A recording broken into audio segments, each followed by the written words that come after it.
All right, guys, good evening and welcome. Welcome back to some State of Decay 2. So today, guys, is going to be the end of this long journey we've had over the past few months with State of Decay.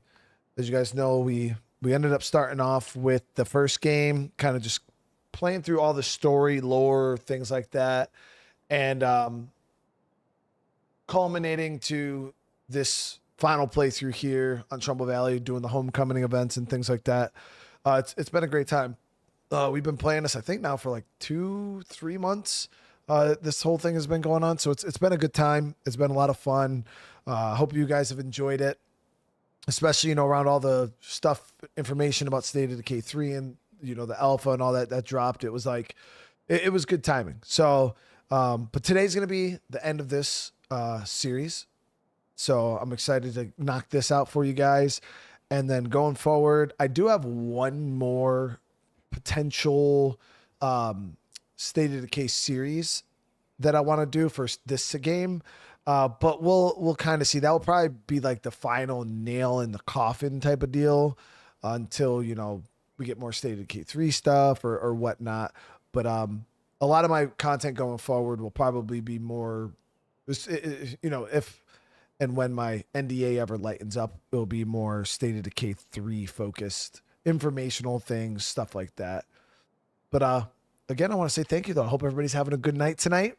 Last episode, we finished up all the play cards, and then we started doing like Tressy's missions and things like that. So Tressy is actually the last quest line we have to do on the map. And that actually is a pretty tough quest. Once you get to a certain part of it, you got to rerun the gauntlet. It's gonna be good. It's gonna be a good time. Let me get this on.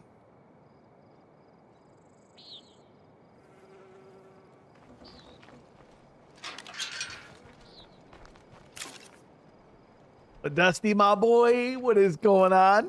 It's good to see you, brother. All right. Yeah, we'll give him this. All right. So we're going to have to wait until Tressy's stuff pops off. I want to see what this curveball is here, though. That's not the buttons. That's not the button. That's not... There we go. Homecoming, no, is not a mod. It is base... It's base game.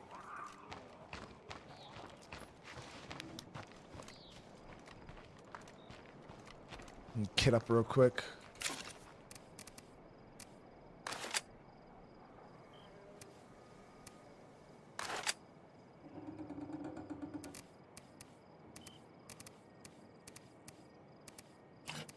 Yep, it's a free update. So if like you got the game on Game Pass and stuff, you jump.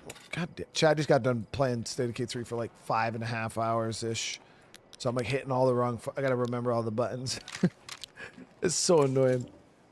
Okay, so we're gonna have the tougher zombies. For sure. Thanks.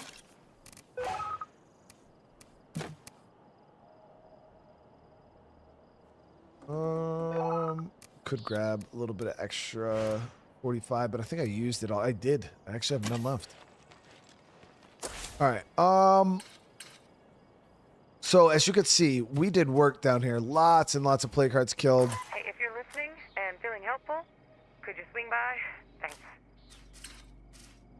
I was trying to think of where we can establish an outpost down here that would be kind of useful for us. I mean, right now we just kind of need a drop spot for gear. So we could do this house right next to Tressy. Relatively centralized location. I usually do this house here. We'll do the house here.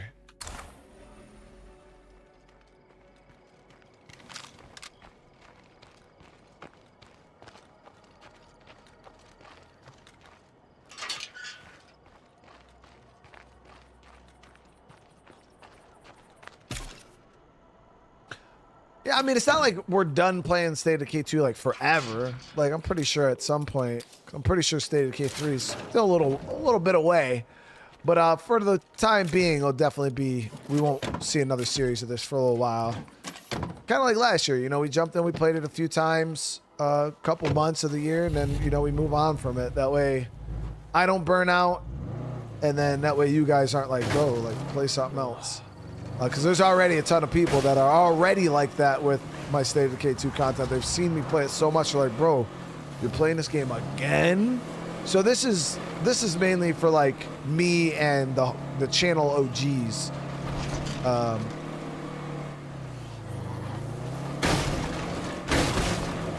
I know you guys appreciate it.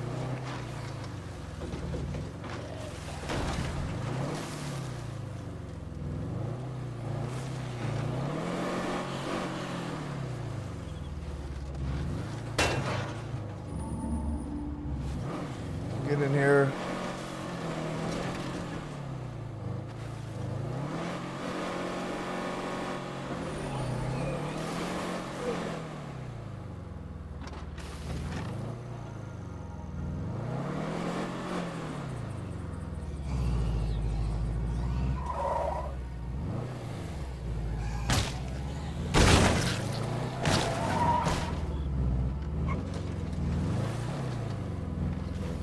Clean this house right here on the corner.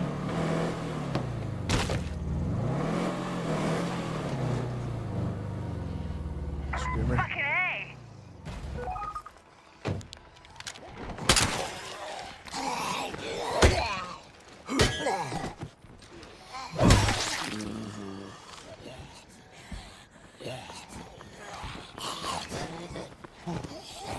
Yeah, I'm good at this.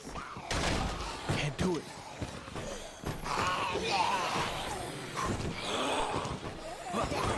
I cannot keep this up.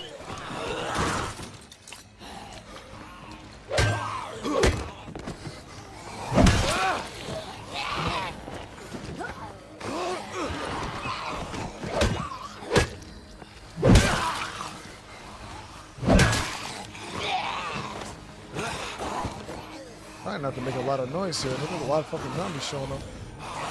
He keeps screaming.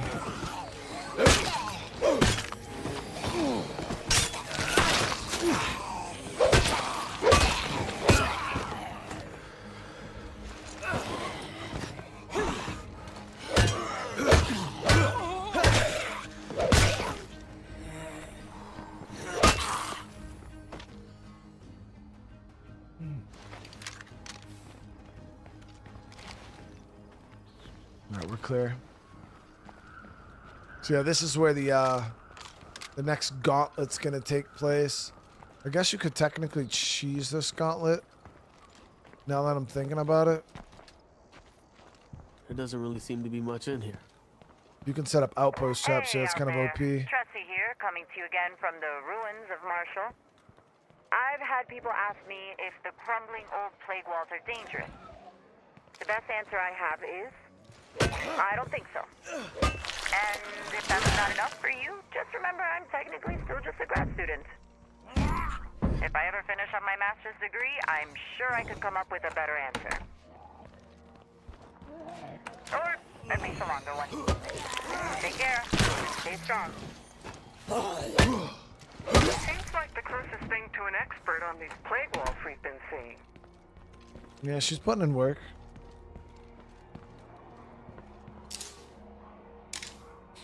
I'm not playing Zelda tonight. Yeah, we just played Zelda last night.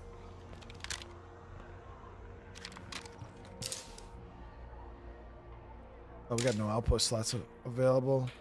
The only thing I'm worried about with Zelda is That ain't happening. the viewership on it is significantly decreasing at a pace that I've never really seen a game that started off so strong and then just literally dies so fast.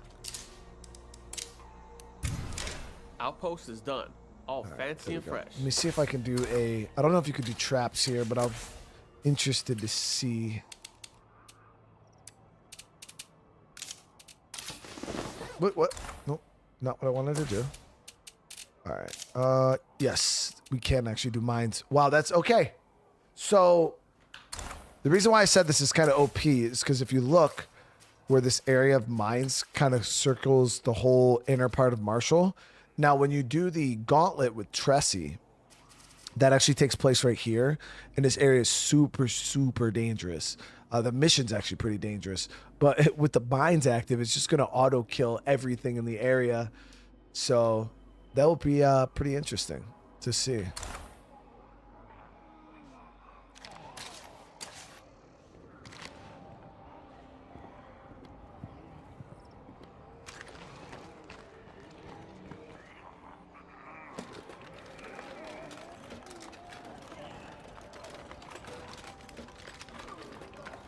Oh, cool.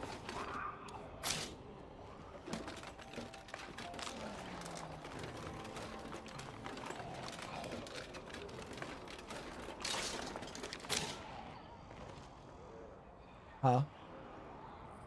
Those are mine.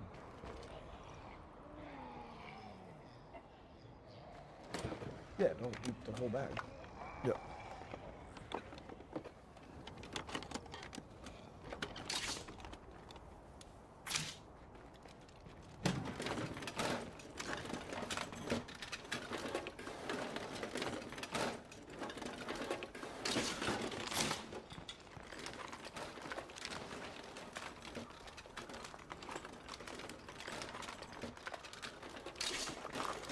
Yeah, it's not necessarily, guys, I tell you all the time, it's not necessarily like everybody being at the live streams for games that matter. Snap, check it out. It's more or less like the rebound effect. So, like, for instance, like, say I streamed Zelda last night, and there's a bunch of you guys that you were busy, you were doing shit, you had this going on, that going on. That's fine, you know, that doesn't generally hurt a game. What hurts a game is, well, a good game on the channel is, even if, like, the live stream doesn't do well, the next day, at some point, I'll see a huge rebound in viewership because all the people who missed the night before, they're trying to get caught up. So they'll jump on, they'll start watching it. And that's when the views will like skyrocket. But if I play a game, nobody really shows up to live stream, and then the next day doesn't really get rebound views, then the game just stays low. I think right now Zelda's at like 5,000 something views, which is, for me, very, very low. I usually stop playing games for way less. Like, generally, if a game will fall into like the 7-8 range, I'll stop playing it. I guess we could hit this. Yeah, we'll start with these plague hearts here. Fuel, food, meds. Just because I once I get into the range of like 4,000 to 5,000 views on a video, a little bit of transparency for you guys, I'm really making like $25 to $30 for that whole entire live stream. So unless people are just like donating hundreds of dollars every single time I play the game, it's just not practical to play it, which I don't want you guys donating hundreds of dollars. So that was just an example. Yeah, I make like 25 bucks. I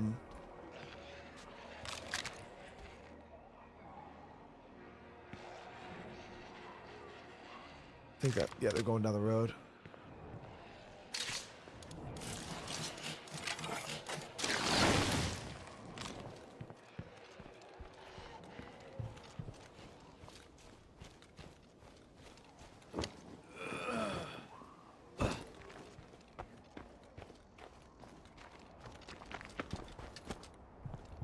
Love the back door light here.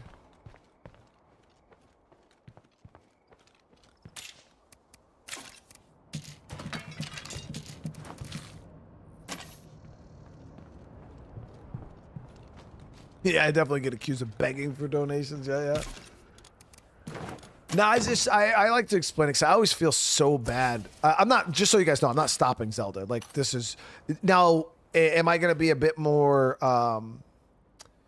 am I going to get to the point now when we start playing Zelda, I might have to expedite what I'm doing in the game a little bit over the next few episodes until we can see either a bounce back or something. Yeah, I'm probably going to be streamlining the playthrough a little bit more, at least the next episode or two. But then if the next episode or two kind of are just continuously not doing well, then yeah, I'll probably just scrap the whole playthrough altogether. But I feel bad when I got to do that because I know some of you guys are really enjoying it. I'm really enjoying it, but at the end of the day, it is what it is.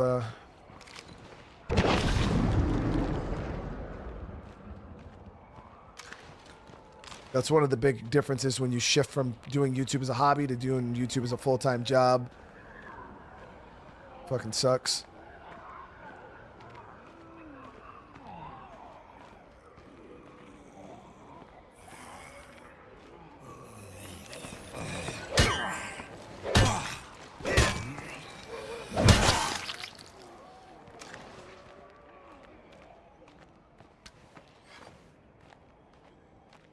I mean, I get why, you know, across a lot of my community, Zelda's not the biggest game for me. I built my channel on, you know, survival games, zombie survival games, so it is a bit, it is a bit off genre. You know what I mean? So I'm surprised. I told you guys before, I thought that was going to be a one and done. I literally thought it was going to be a one and done. I was never going to touch it again. I was super surprised we even did as much as we have.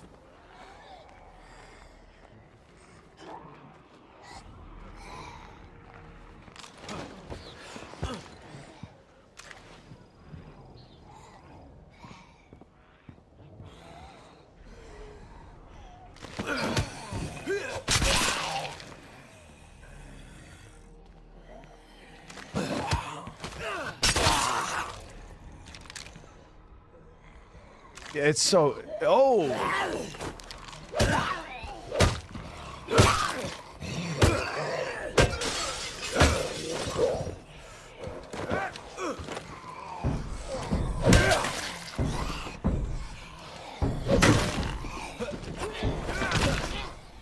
Running low on that.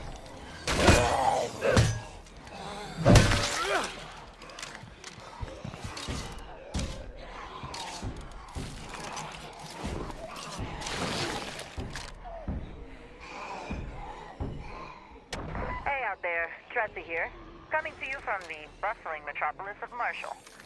If you've been down here, I expect you've seen what the Blood Plague tried to do to this town. Ooh. These plague walls almost took over the valley. But thanks to some brave folks, that didn't happen. Now it seems the walls may have given us the tools to make this valley live again. More news on that when it's available. For now, stay strong out there.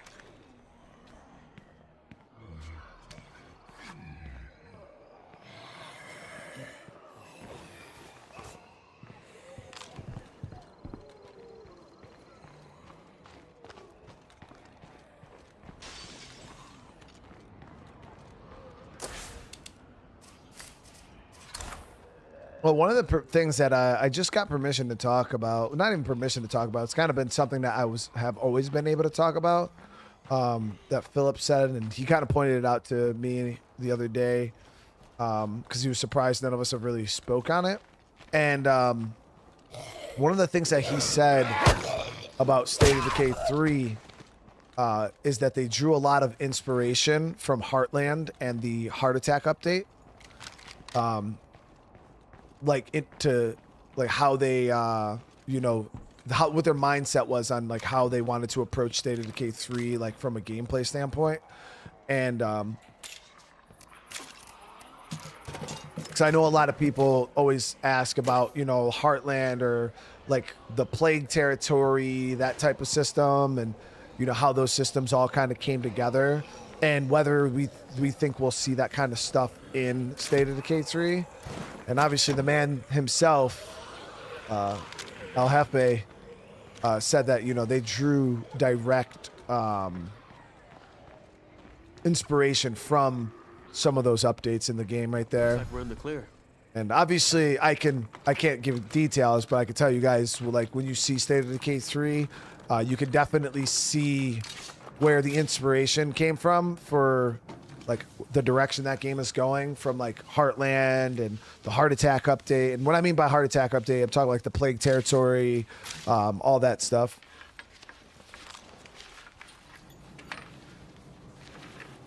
Arya says, I don't know how they could make it a better game than what State of Decay 2 already is. Right, Arya, isn't that? And like that's just kind of the mindset that I had initially. It's just because I was always like, you know, State of Decay 2 is a phenomenal game. I think the way it plays, the replayability that the game has, it's already in my book like such a phenomenal zombie survival game. It's like, in my brain, I'm like, they don't really have to do much to make State of Decay 3 great. Like, if they took what they have here for State of Decay 2 and just like added a couple things, even if it was just as good as State of Decay 2, that wouldn't be necessarily a bad thing. You know, it'd still be a great game.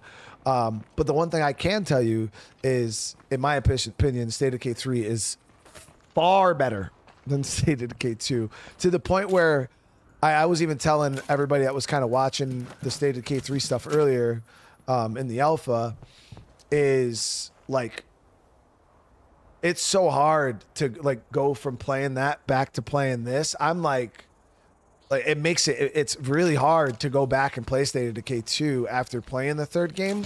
It just feels so much more like basic. Almost like I'm kind of like sitting here like, so what am I supposed to be doing right now? You know what I mean? It's like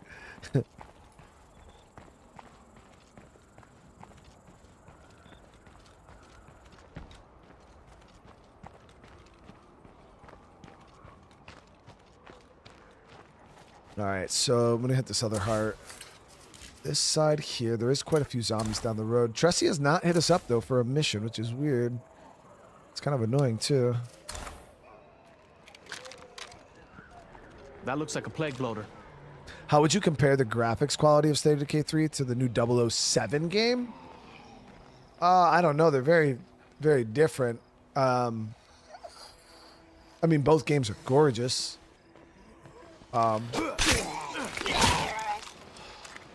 Like if I were to rate, you know, State of Decay 3's graphics on a like a 10 scale compared to 2, because that's about the best.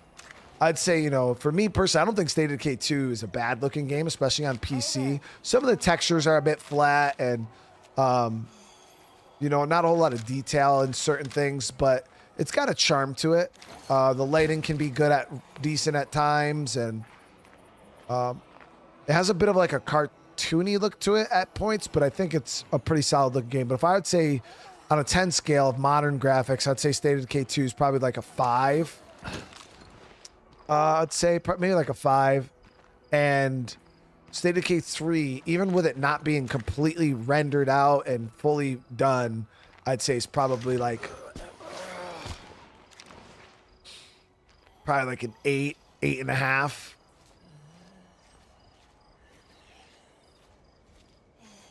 There's just the graphics aren't going to be something that people are going to be complaining about. Full of nothing.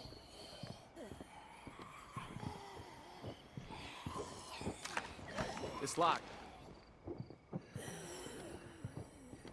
I'm gonna try to go through the back here without making a bunch of noise. Is the version of State of Decay 3 you have the same? Yeah, I'm on the same. Well, I have 2 different versions. Kelly, I got my like player console version, and then I have the alpha version too. I actually, the one I'm playing on right now is the same one everybody else has. I just switched to it day before yesterday. Whenever I was doing that multiplayer session. It's locked. Come on, fucking damn doors, goddamn locked.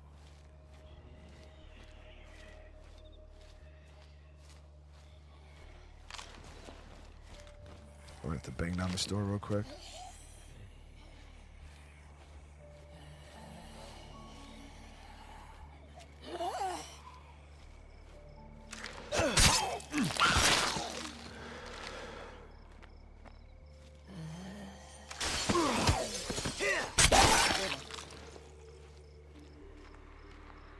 I can't talk about the difference between the two on here. No, I can't talk about that at all. But I mean, just a short thing. There's pretty much no difference. There's actually no difference between my version and the version I had like a week ago. That one was quite different, but I can't. Locked up tight. I'm gonna bang this door out. That was graceful.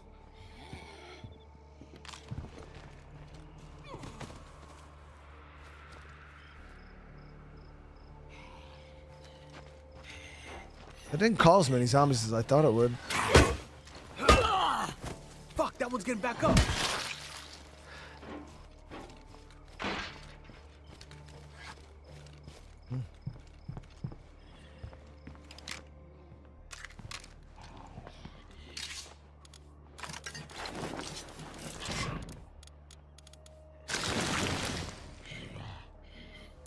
Whoa. Headshot resistant zombies.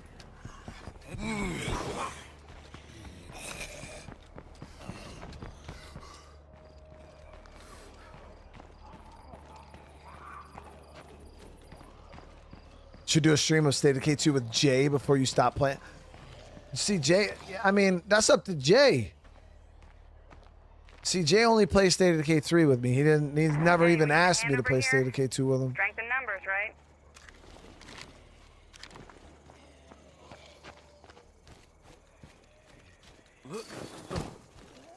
Y'all gotta bring that up with Jay, okay? Bars.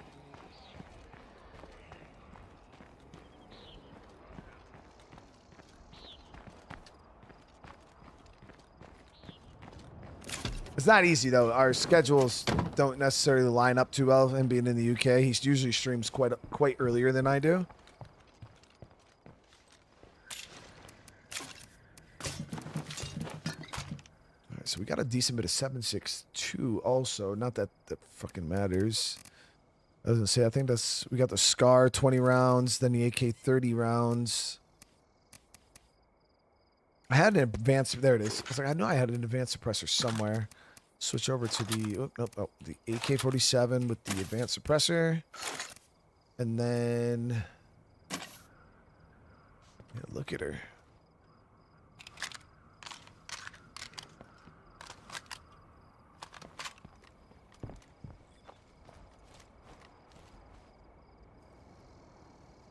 I love Zelda Breath of the Wild. Yeah, the game is, I would put that game in my top 10 favorite games of all time. It's so good. I wish it would perform a bit better on the channel, but actually from a gameplay standpoint, that game is phenomenal.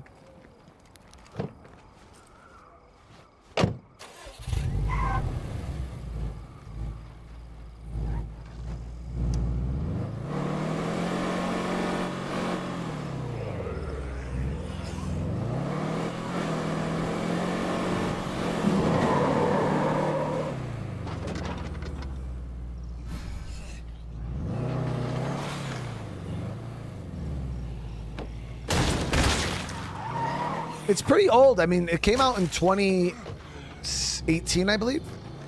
So you got to remember, guys, like that is part of the reason why, like YouTube is is this a feral?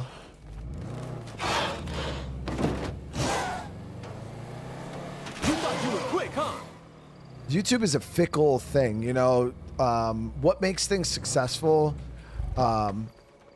it's weird. Obviously, the amount of people, realistically, and this might help you guys understand like the mindset of a content creator.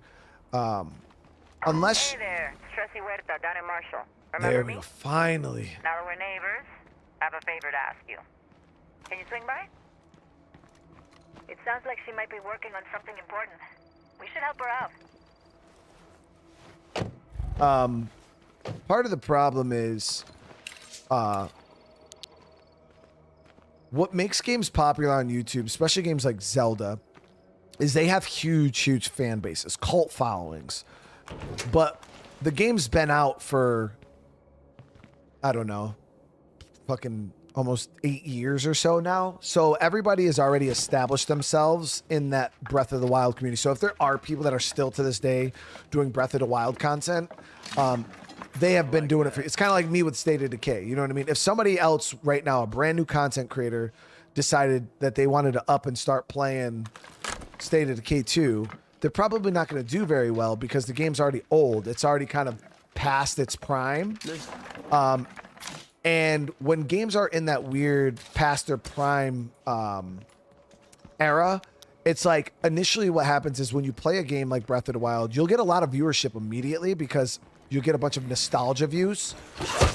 So it's people who are kind of like, oh shit, I remembered this game. Yeah, man, I haven't seen this in a while. And then they kind of just pop in, they show a bit of love. But then nostalgia is only like 1 or 2 episodes, and then people are kind of like, all right, yep, I'm over this. And realistically, how many people do you think on a daily basis are really going into the YouTube search bar like Zelda, Breath of the Wild gameplay, like 8 years later? Probably not a whole lot of people are looking that up. So when what you're playing isn't searchable, automatically it's going to be really hard for you to be successful with it because nobody's searching it realistically. And now you just kind of got to try to catch people's eyes like on the homepage, which means you got to kind of get some clickbaity ass looking titles and thumbnails and shit like that. So you got to start playing that game in order to get people to click on it because realistically, nobody's searching for fucking Zelda Breath of the Wild in 2026 like that. Like it's mainly just browse. There we go. It's beautiful. All right, we're going to drop this stuff off, then we'll swap characters and go link up with Tressie.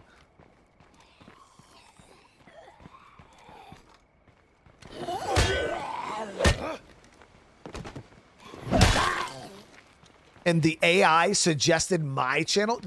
Wait, what? For real? That's what I like to hear, dude. The AI looking out, bro.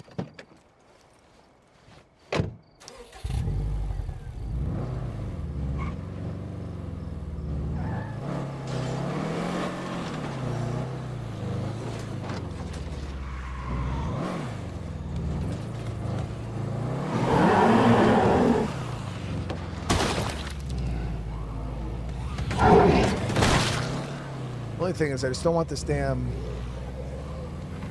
oh my god, killed it 2 hits. That's crazy. Just don't. So I was literally worried about that bloater right now. My brain's not wired properly right now, guys. I don't know why I was stressing.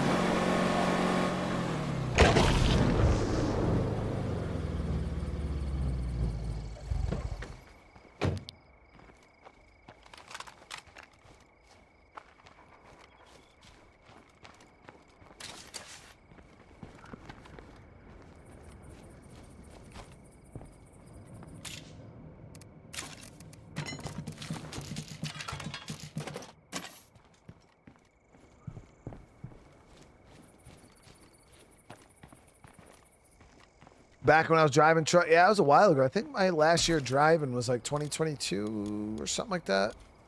So we've been full time on YouTube for a couple years now. Thanks to you guys just constantly coming and still hanging out.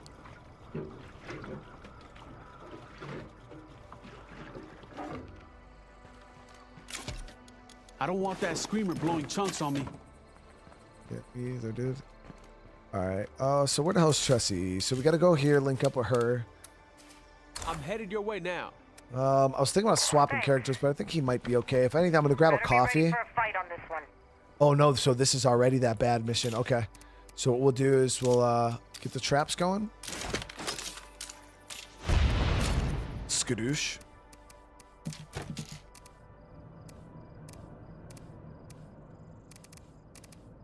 Grab a little bit of fire. And we'll grab some extra ammo.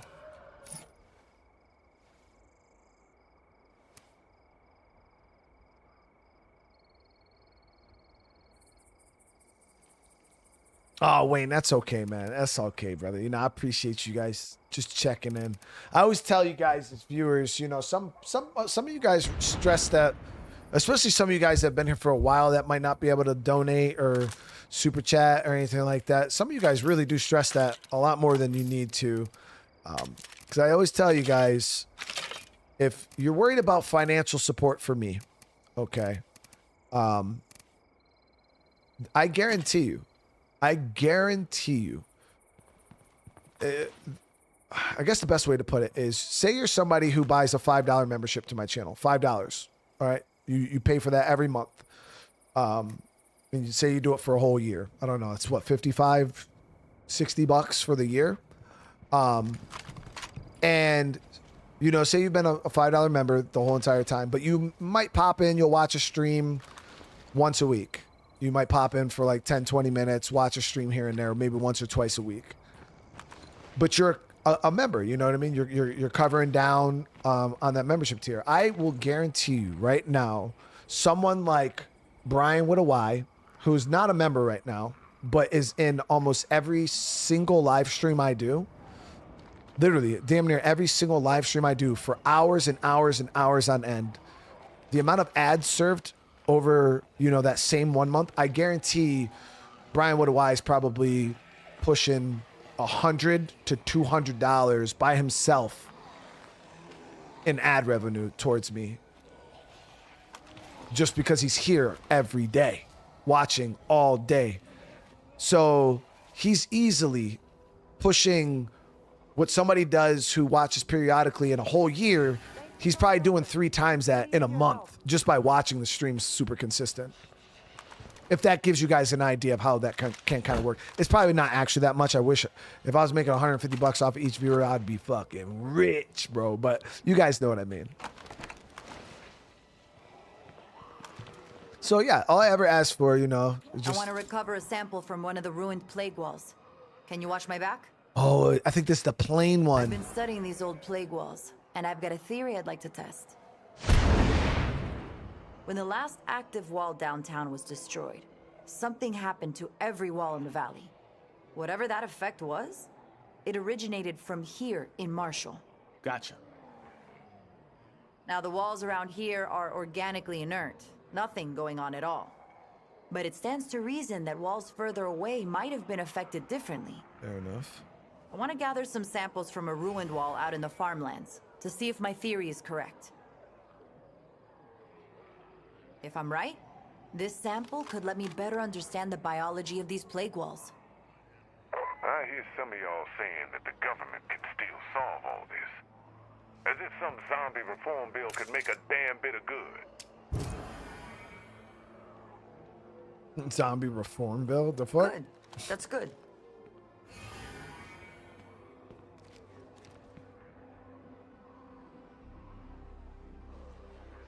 Oh, Wayne, you know, I appreciate you still being here, dude. That's what I said. Like, a lot of you guys, you know, the super chats are flashy, the donations are flashy, the memberships are flashy, but I try to let you guys know that, like, even though that stuff is flashy and it pops out, and you might feel like you're insignificant, or as a viewer, you're not, like, just because it's what you do is not flashy, I notice it.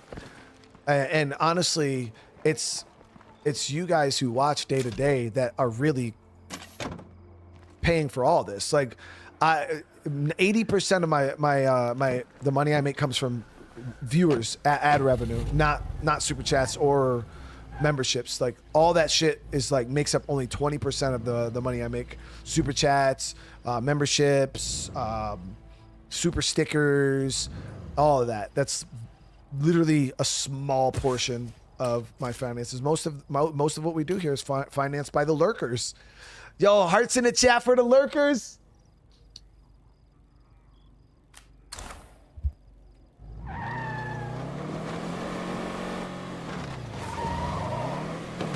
I see a big cluster of Zeds, not far off.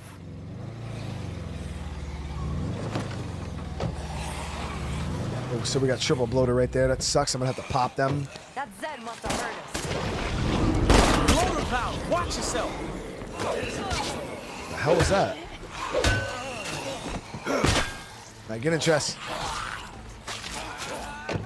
Or just get chewed on. That's fucking cool too. Scrape it off! Got it.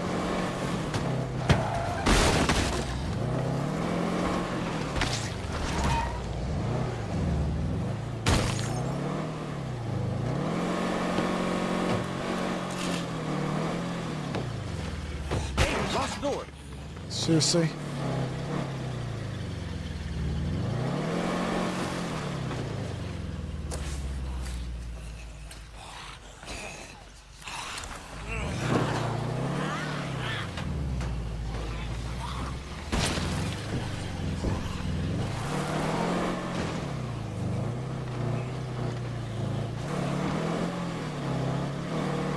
Car's in pretty shit shape. I appreciate all you guys. Seriously. Now, some of you guys have been here for a long time, man, and trust me. Looks like we're not alone. Every single one of you guys help. Every single one of you guys make this possible. So, yeah, don't feel like you're not doing anything for me just because you're not paying for a membership tier. Like, don't do that. Don't do that.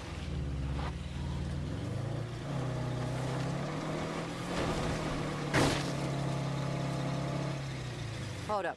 We need to make sure the site is clear before I can gather samples.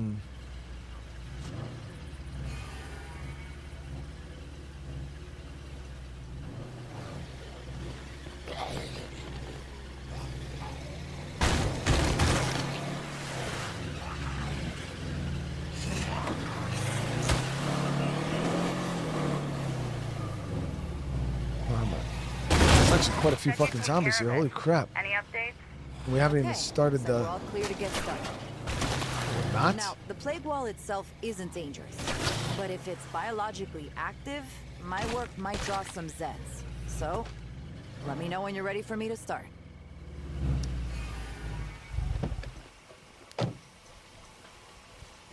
Let me see. We got fire. We got stand. Yeah, we're good. Yeah, Renee, thank you. Holy crap. Thank you so much. Out here showing love to the community, dropping the 5 gifted. How you doing tonight? Khaleesi, 100% facts that YouTube Premium is clutch. That YouTube Premium is super, super clutch for creators. Tal, brother, how you doing tonight? Thank you for the 28 months, brother. I hope you're doing good. And then Tail dropping 10, dude. Then Tail dropping 10. I appreciate it, guys. I really do.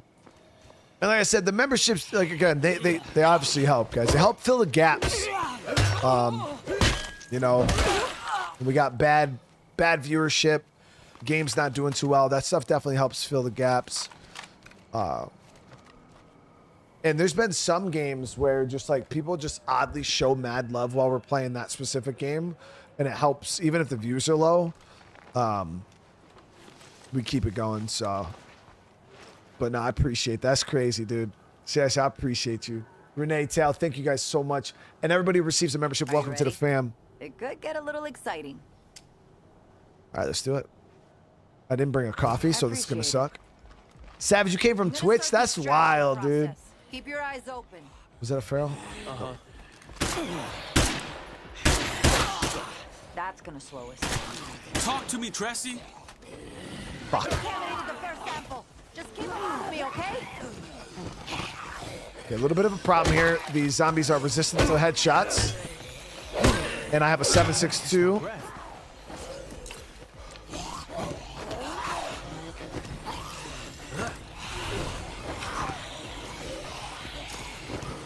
Fire in the hole! Damn, they're everywhere. I just need one more sample. Are they resistant to fire too? Oh, that sucks. That's big problems for me.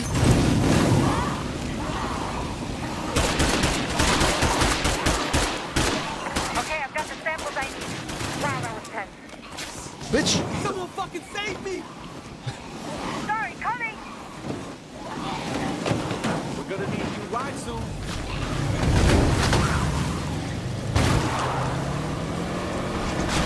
God damn it, Trusty. Now we're fucking walking, dude.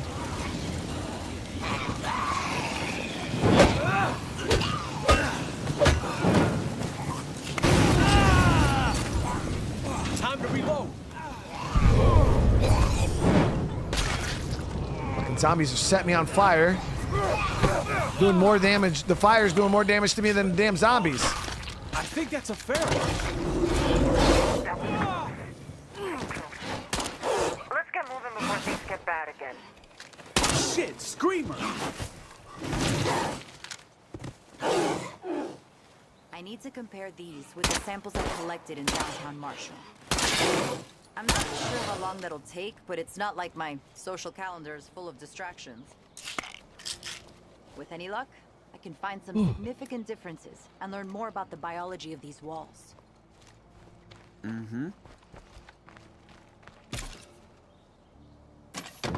Fuck.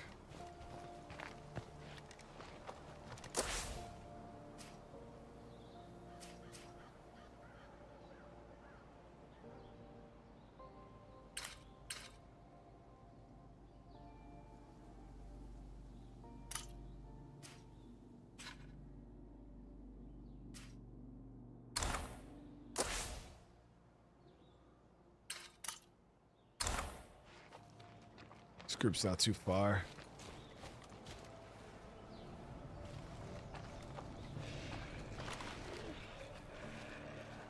Laid back. How you doing tonight? Thank you for the 37 months. And Paul, thank you so much for the gifted, brother. Thank you so much, man.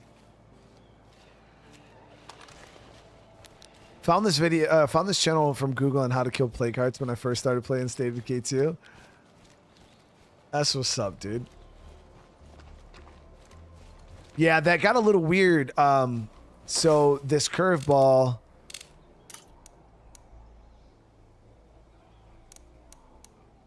Yep, resistant to headshots and resistant to fire. Fucking should have checked that.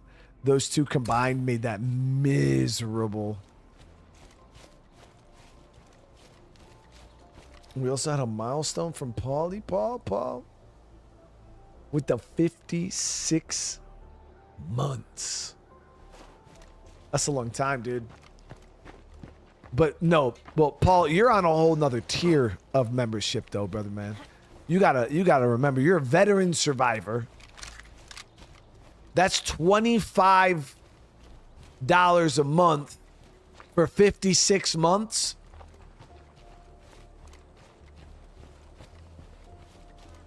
Come on, Paul. Stop it, bro. Paul out here flexing, bro. Chat, Paul out here flexing.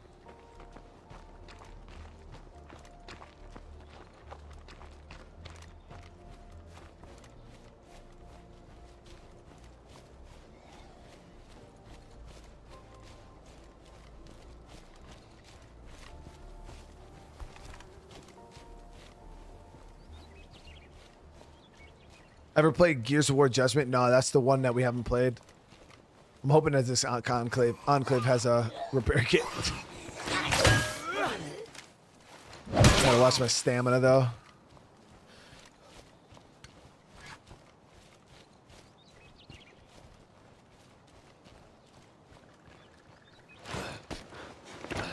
I clicked on the live option and your channel was the first on the list. That was like I appreciate you clicking on it, man. You're always welcome here. All right, come on, please. Please. Hey, you. Have a I got some toolkit. stuff to trade. How about it? Okay.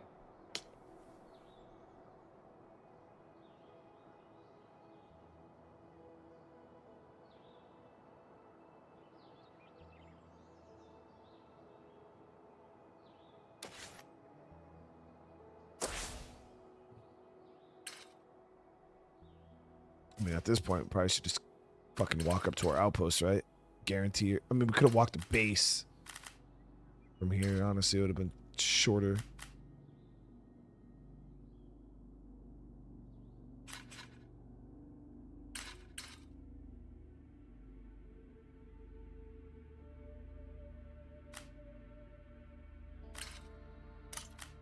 And we could swap survivors while we're there, too.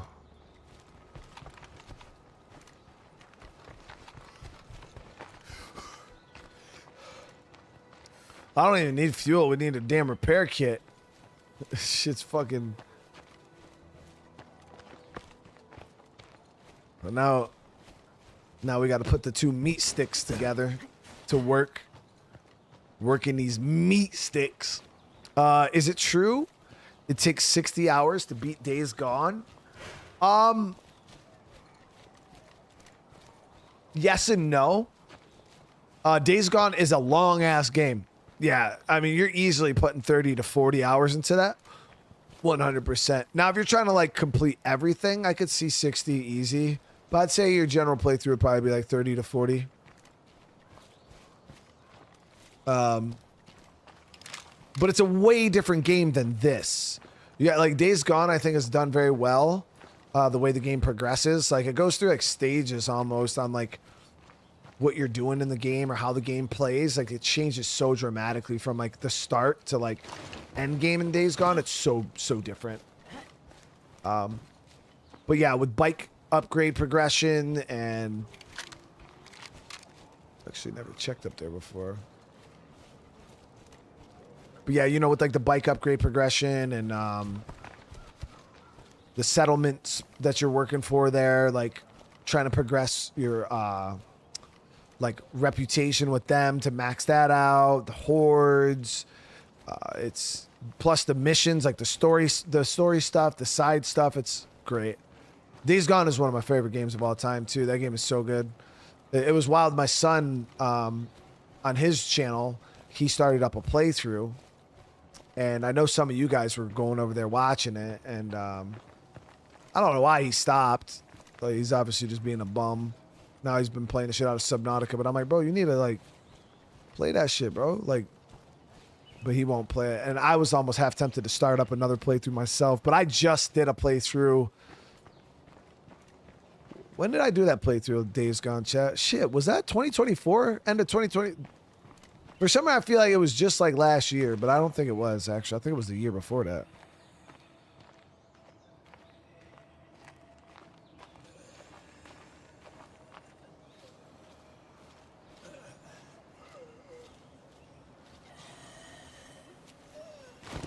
I'm running out of food.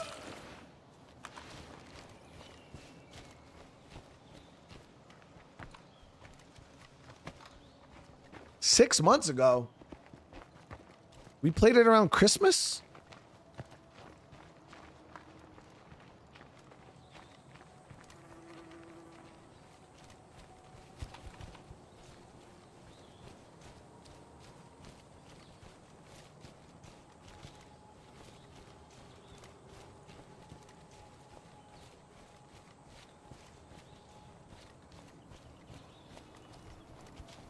Yeah, that's the problem. Is like my son's like that new generation of gamers, bro. Over here skipping cutscenes in a story game. I'm like, Yo, what up, people? I had to yell at him. I'm like, bro, what are you doing? So what? I'm like, what the fuck are you skipping the cutscenes for? Like, what? Why are you skipping the cutscenes?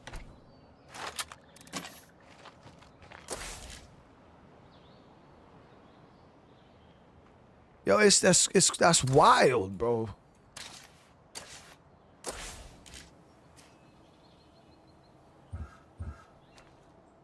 Fucking A. Played it a year ago.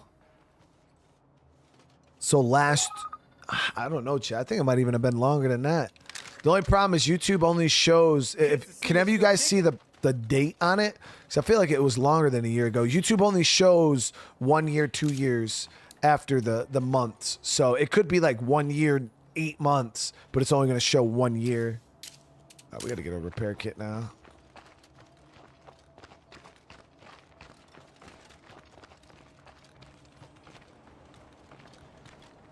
January 2025 was my episode 1 of Days Gone.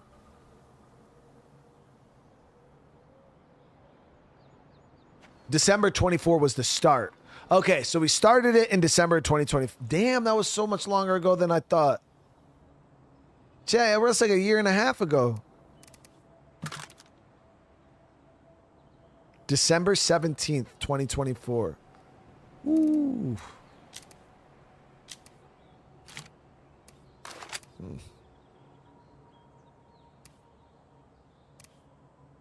Time flies, man. That's crazy. It didn't feel like it was that long ago.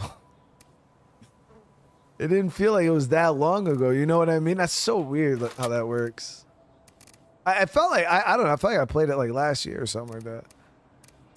I love Days Gone though. But I almost did another playthrough. I was like, oh, let me play it. But then I was like, nah, I just played this damn game. But come to find out, I didn't just play it. It's been a really long time. Let's grab some 762.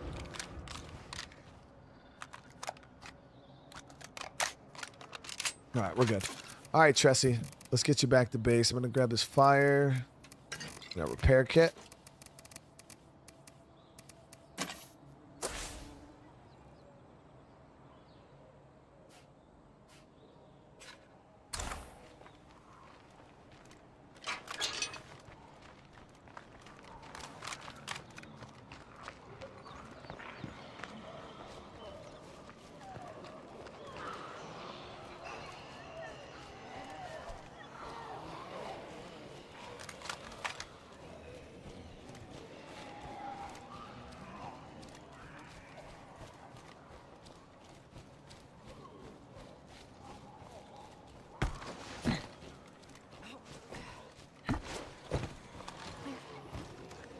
What's my son's YouTube name? Broke Boy Gaming. I believe it's in my, I think it's one of my featured channels on my homepage. But it's Broke Boy Gaming. A funny little name. Fuck you too then. Y'all are dead to me. Quick, thank you for the super chat, dude. Definitely screwed up that opportunity. 2021 for my first. Yeah, the very first time I played it on PS4. Yeah, that was a long time ago.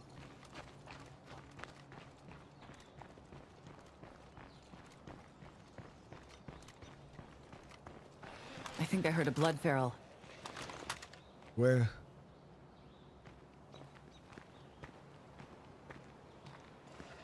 Three of them over there.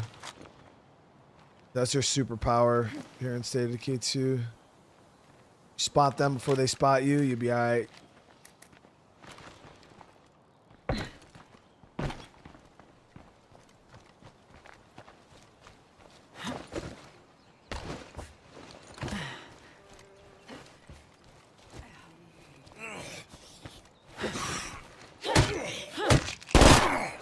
Chessie Funk. We're acting like there's not a fucking blood feral pack over there, you dumbass. Am I done with 007? No, God, no. No, that game's doing pretty well on the channel. I think it's right now my #1 viewed game.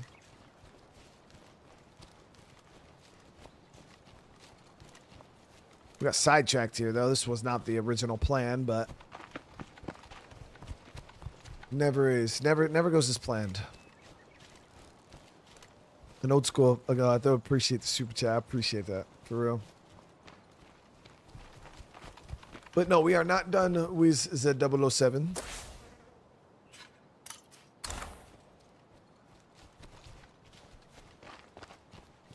Yeah, that James Bond game is crazy. I definitely think it's got the potential to compete for Game of the Year. For me, at least. That and Resident Evil 9, too. That was... do I like Days Gone more than Red Dead? No, not more than Red Dead 2.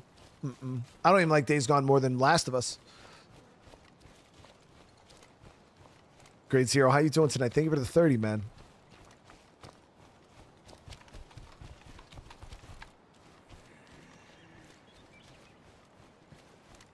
Almost back.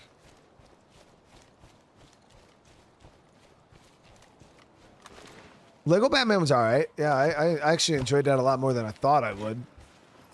I thought it was gonna be like a little kids game, but it's actually pretty interesting.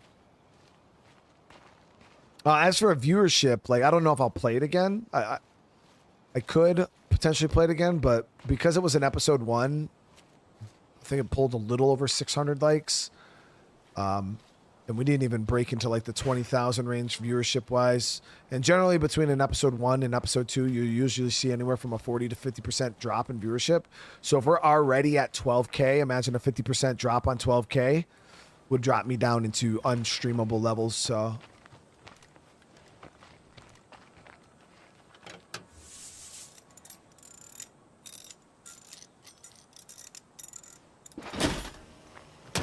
damn, I didn't even get doors back from that. That is what it is. It moves, right? Blew all the damn doors off.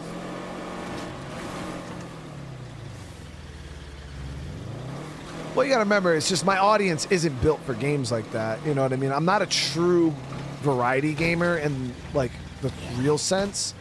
You know, I'm not Rad Brad. I'm not those type of guys. I still do have a niche that I have to abide by for the most part. Now, we do go kind of crazy and play random shit every now and again. But like Lego games, yeah, most of my audience is older, mature people who play survival games. And what the fuck is this Lego shit, bro? Like, I'm not watching that. That's what most of my people probably said. And then what ended up happening was some of you guys were like, I'll click on, I'll see what it's about. And it was more curiosity clicks than anything. So that's why generally you'll see about a 50% drop in viewership, because half of the views that I got on that were curiosity clicks. People were just curious, wanted to see if it was any good. They got their fill. They don't care for it. They'll move on and not watch the next episode.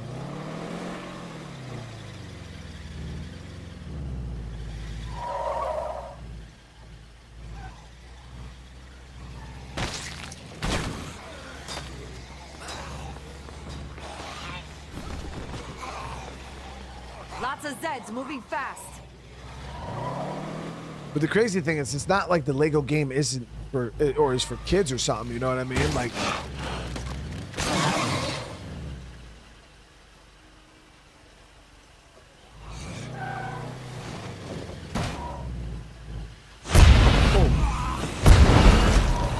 forgot about my traps.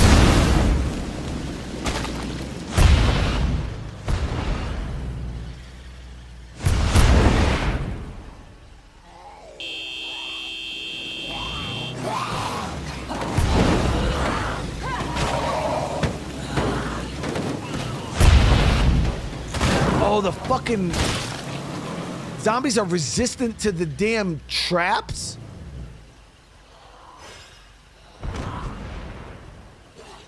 How does that work?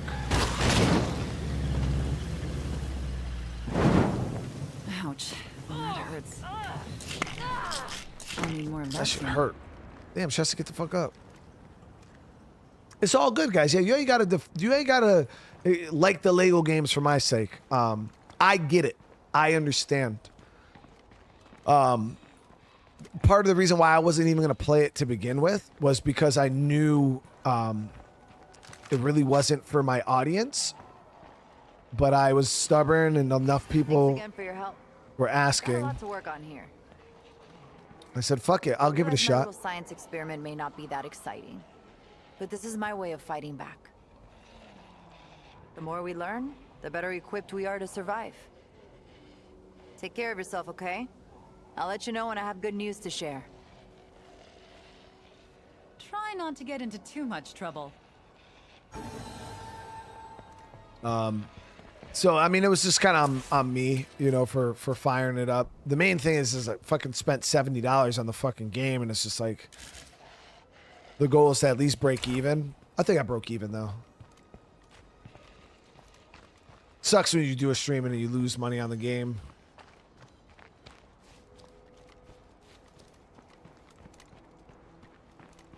All right, so we got to get another repair kit on this. We got to wait for her to hit us back up.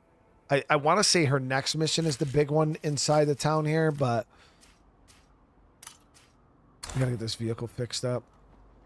Yeah, that Lego Batman game was like $70 fucking dollars, man. It was like $69.99, I think I spent on it. It wasn't even on Game Pass. That's why I was super mad, because at first I thought it was on Game Pass.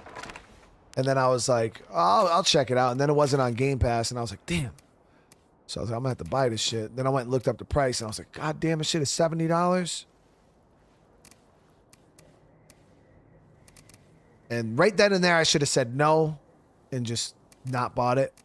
But again, I had hope because so many people were like, oh, it's so great. And I was like, well, maybe it will jive with the community. And then it was a fail.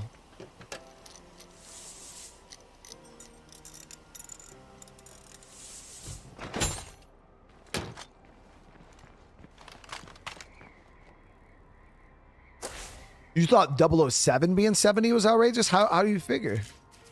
Not like it's a short game, and the production value in that game is fucking chef's kiss.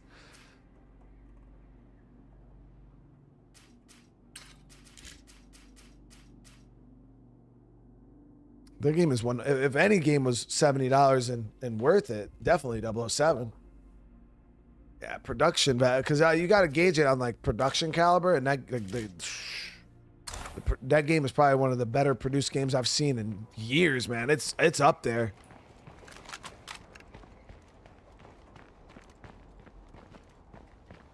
All right, let's do it. I was thinking about doing this quest here.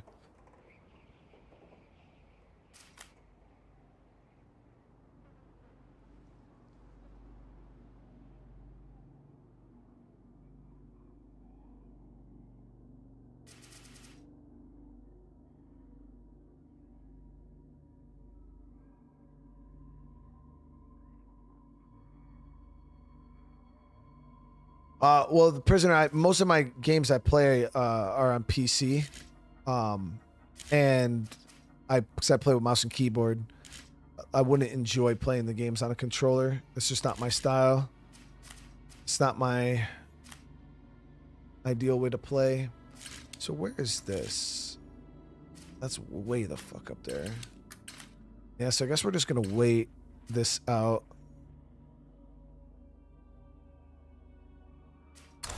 Yeah, the only time I ever think a game isn't worth like full price nowadays is like depending on how short it is. You know, if they're charging $70 for a game minimum, like my minimum, and when I say minimum, the game also has to be like really good. But if I'm paying full price $17 for or $70 for the game, I need a minimum of 12 to 15 hours of gameplay. And then that 12 to 15 hours has to be top notch. But I generally like to see around 20 to 25 hours is ideal. But the game has to, again, be very cinematic. Gameplay has to be fun. I gotta feel something while I'm playing it. And I would prefer the game to have a decent bit of replayability. I think replayability is relatively important when it comes to these type of like newer games, but at the same time, I think that might be the one thing that 007 gonna struggle with, because it doesn't have multiplayer. It's not a multiplayer shooter like the older games, so it doesn't have multiplayer, and I'm not exactly sure how replayable the game is going to be.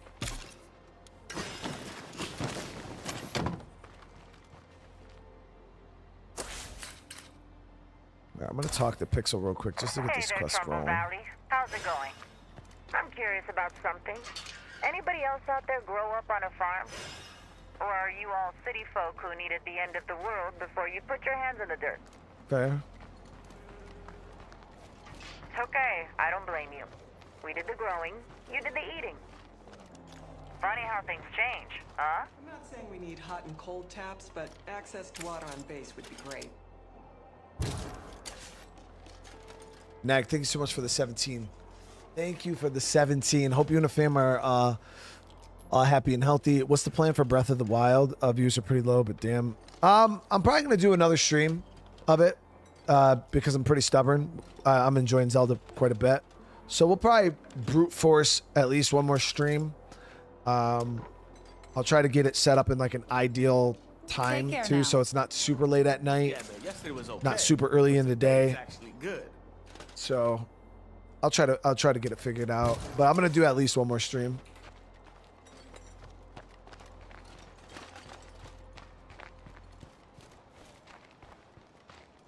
Oh, congrats, Massacre. Yeah, that first Lethal Zone dub feels pretty good, man. I wouldn't know. I've never beat Lethal Zone. We just keep stopping short. Right, guys? We don't finish the game. We just we just kill the play cards and then we stop playing. Now we just need electricity. Anybody got a key and a kite? Nah, I got all the boons. I got all the lethal boons. Come with me. Oh, I didn't Two's want to. always better than one. Come on. You're the boss. Great. Thank you so much for the super chat, bro. I couldn't leave a thanks on your 007 videos, so here's... Yo, seriously, thank you, man. I was going to give to you. I hope you and the family are going well. How's the summer treating you? It's still cold, man. Yeah, dude. Upstate New York, right now, it's wild. Nighttime, mid-50s or mid-40s. During the day, it's been like 60s. Not horrible weather, but not summer. Not freaking summertime. Good luck. Be safe. I consider all of you family. I'm so glad I met you.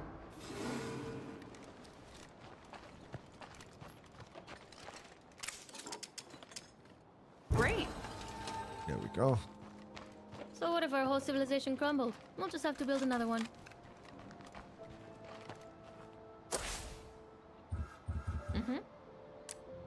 I'm going to throw them in here.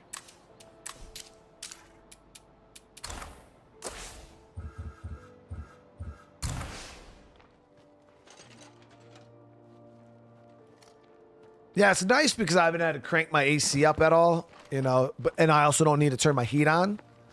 So my energy bill, my National Grid bill's been going to be pretty nice. That's for sure.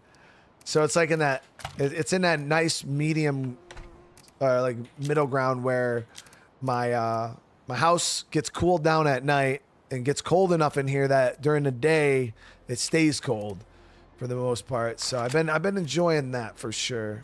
But yeah, it's still weird, man. It's about to be June. We already bought like water park passes for the kids and shit for the summer. Even though they still got like 3-4 weeks, like 3 weeks of school. They're not done with school up here. We don't finish like end of June. They still have a few weeks of school left, but yeah, you think you start getting into summertime mode, man, and not here. But that's why the trip to Florida was nice, because we got to go down there. We were on the beach, sitting in the sun all day. That was nice. So we're just gonna be waiting. I don't want to do the Rum Runners mission because it's irrelevant. We don't even need it. And the only other thing we really need is materials, but it doesn't really matter because I don't need anything right now. We could call in Trade Depot because I want to do some selling. So I'm gonna call in a trader. We'll call in yeah,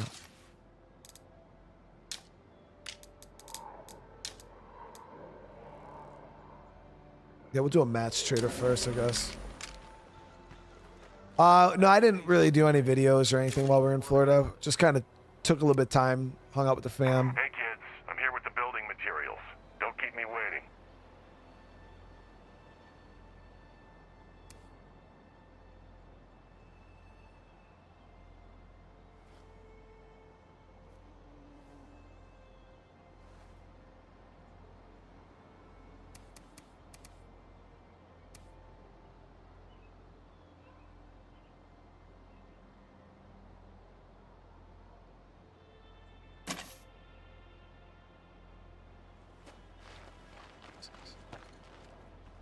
So as soon as this trader shows up, let me see. What do we got to sell? Got a little bit.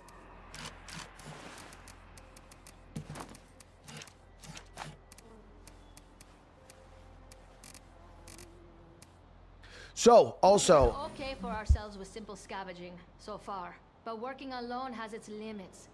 We need to think bigger if we want to do more than just exist. We have to start sharing and trading with the people around us. That's the real secret to survival. Well, one of the things that I was thinking about doing for like a State of Decay 2 finale, and again, when I say finale, State of Decay 3 is probably pretty far out. I don't see it coming out this year. So I'm not saying we won't do more State of Decay 2 before the release of 3, but what I was thinking for like a finale series, and let me know what you guys think. I was thinking of taking my Forever community and pitting them against Lone Wolf's hardest State of Decay mod, the No Man's Land.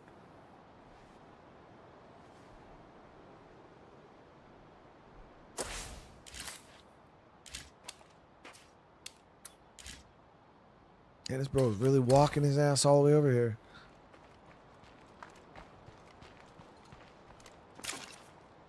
Do I think State of Decay 2 will come to PlayStation? I have no idea. At first, I thought it was possible for State of Decay 3 to go to PlayStation because of all of the Xbox games like that were kind of moving over. But then once Forza 6 released, or Forza Horizon 6 released, and it didn't come out for PlayStation, I was like, now we got this new Xbox CEO and shit like that. So I don't really know how they're going to be treating their like third-party games. So at one point I thought it was possible that we could see State of Decay 3 at least on PlayStation, but I don't know. Let me see the W's in the chat if you guys got a PlayStation and haven't been able to play State of Decay because you're on PlayStation. I want to see if there's even people in the chat that are PlayStation locked right now.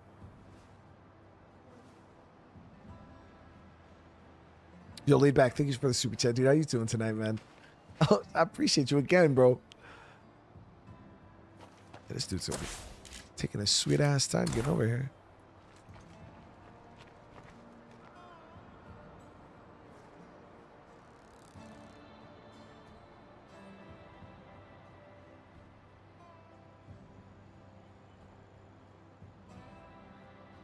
Yeah, State of Decay 3 is day one Game Pass from everything I've seen.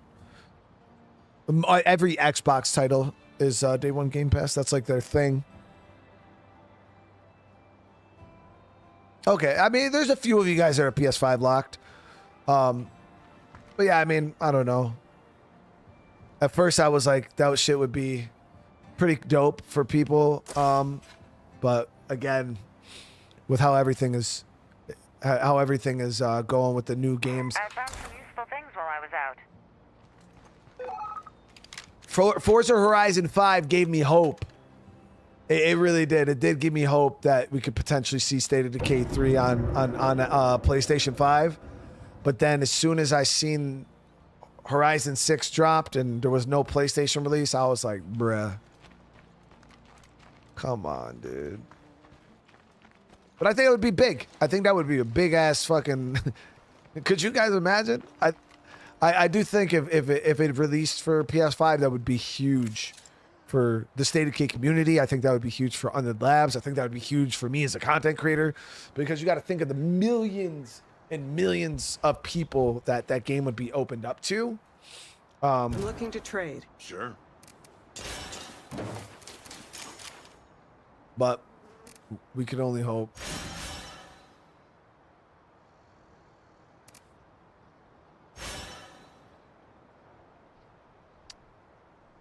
So I'll do 2 rucks.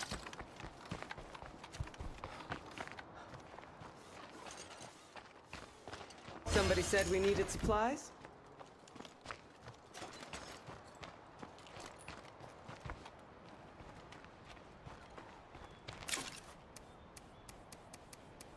Well, the thing is, PlayStation's kind of in a weird spot right now. The one thing PlayStation, I have one, you know what I mean? I respect the system. I love it. I think it runs great. I think they got some pretty cool exclusives.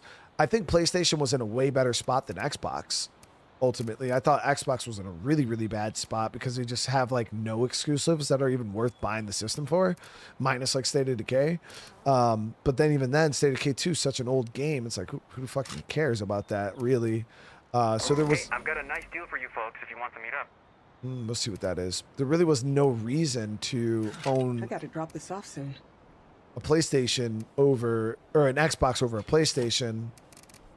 So I feel like PlayStation's definitely been winning the quote unquote console war for a long time now. But I would definitely like to see more stuff come to the system. I think that would help a lot. I think Xbox is in a lot more trouble than PlayStation, realistically. But I think with PlayStation being I think it's a GTA 6 exclusive, and then I think GTA 6 comes to PlayStation or Xbox and PC after the fact. If that is true, because I keep getting conflicted information. I keep seeing some people say GTA 6 will be a day one PlayStation and Xbox release, but then I've seen people say that it's PlayStation exclusive. So I don't think we really know yet. I'm going to get rid of the Dillinger. But if it is indeed a exclusive to PlayStation day one, that would be kind of wild. But I keep seeing people say, go back and forth. Some people say it's PlayStation only. Some people say it's both. So I don't know what to believe anymore.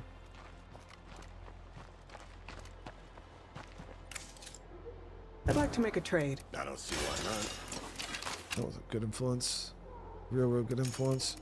Got around the I back gotta drop there. this off soon.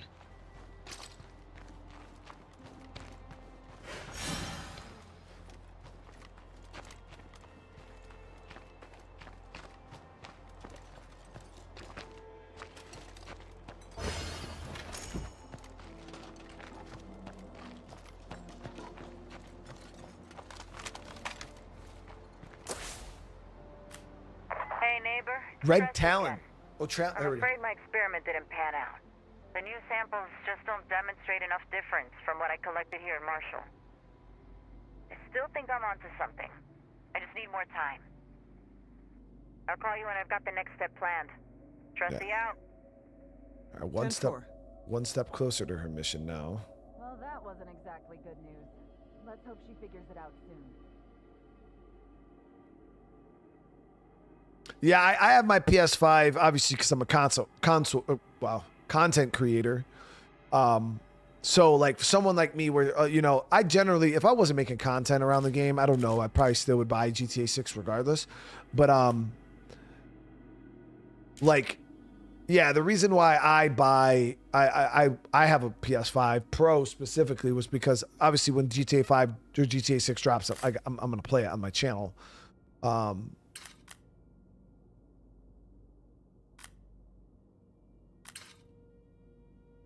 Mainly because I don't trust Rockstar to release it on PC in a timely manner. And the last thing I want to do is wait like fucking 3 years to play the damn game because Rockstar's taking their sweet time. Like, how long did it take for 5 to go to PC? Wasn't it like a year and a half, 2 years? So, I guess it's time for me to clean up the mess you made while I was recovering, huh? No, you done doing shit, lady. So we're in a weird spot right now, guys. We're kind of waiting for Tressy's mission to pop. I got all these other missions I don't really want to do, but I think I'm going to just do this mission. So we're not just standing around doing nothing. Stay there. I'll come to you.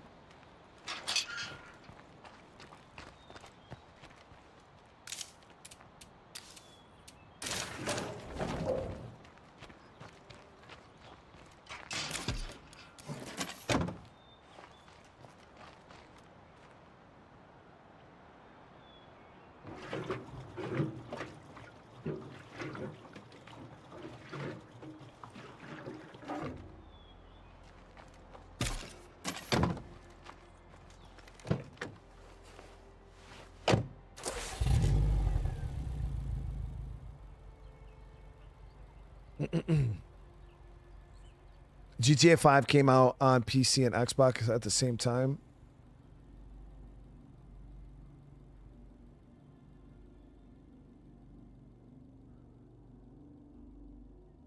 $19 months for GTA 5 to release on PC. That's a long fucking time, dude. Yeah, that's a long time.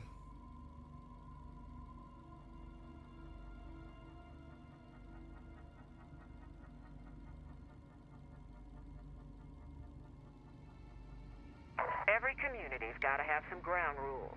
Personally, I can't abide a whiner. I got no time for complaining.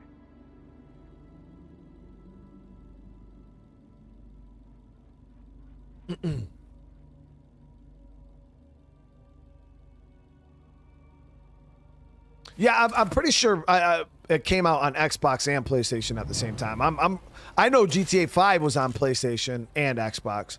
That's why I think I believe GTA 6 is going to be PlayStation and Xbox day one. Now the only thing will be the fidelity, because I believe the PS5 Pro is a better system than the Xbox Series S. I think that's Xbox's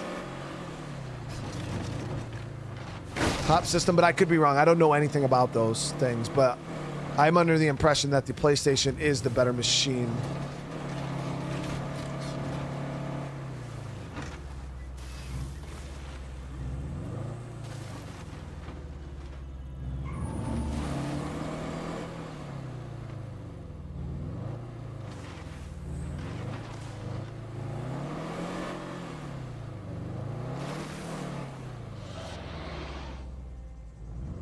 Oh, the Series X is the stronger one. Yeah, I don't. Like I said, I don't know. The PS5 is the Pro is a little more powerful.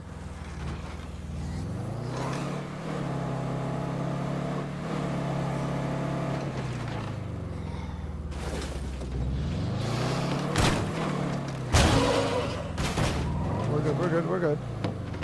We're hanging in there, baby. Let's see. Got a good bit of zombies out front.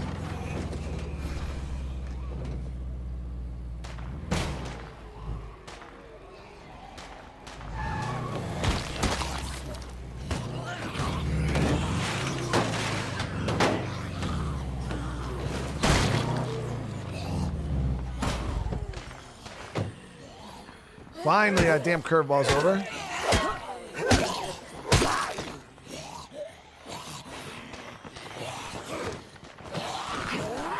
Now to go in for the kill.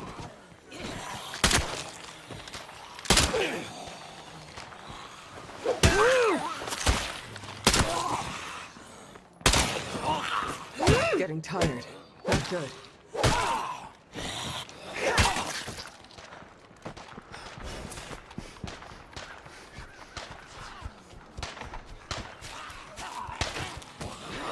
I am too young and pretty to die! Hang tight. I've gotcha.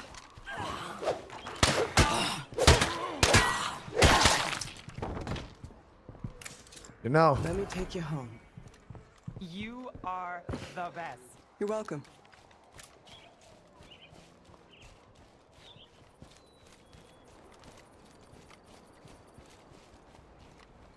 I'm pretty sure GTA 6 will be solid S60 on the Pro, PS5 Pro. As for the other machines, I don't know. I'm pretty sure it'll probably be a solid 60 FPS on the PS5 Pro. Or in their like performance mode. So you could like switch the PlayStation to like performance mode.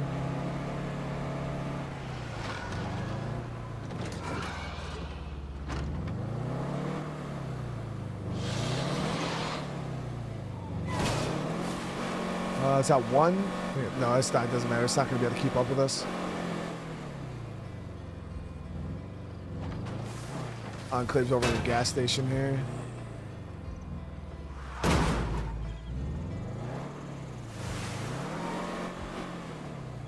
Well, I'll be damned. You made it back. There's gin in the back if you need a little hair of the dog. Gin? That's twice today somebody saved my life. Never learn, bro.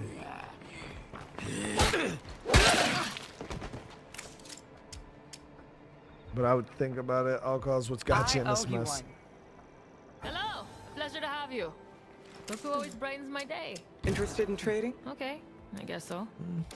Booze and Molly's, nothing great.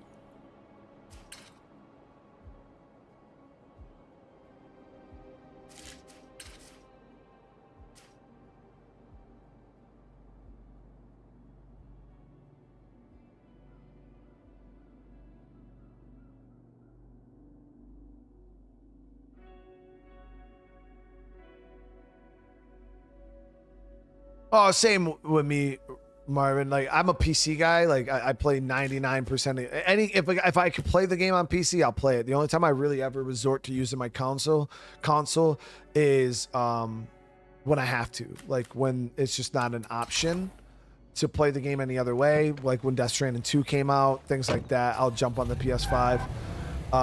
But yeah, I prefer to play on PC. But I definitely do feel like I understand console gaming, you know what I mean? I understand why PlayStations, they're plug and play, even though PCs can be pretty plug and play nowadays, especially with pre-built and stuff like that. It's easy, you know what I mean? You just plug it in, turn it on, and pretty much everybody can do that, you know? There's no programs, there's no troubleshooting, there's no drivers, there's no, you know, none of that.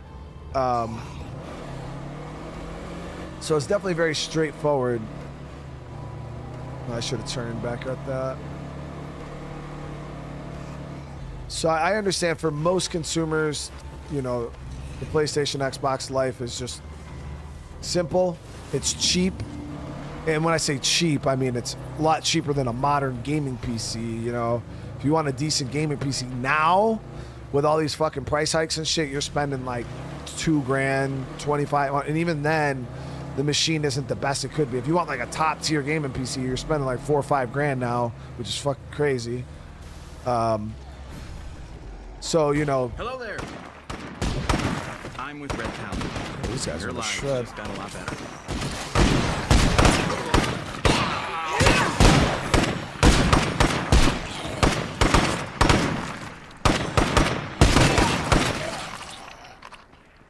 You know, even at the crazy, ridiculous price of like $600-700 for a PlayStation, you know, still seems pretty accessible compared to, you know, $4 or $5,000. Stay safe. for a fucking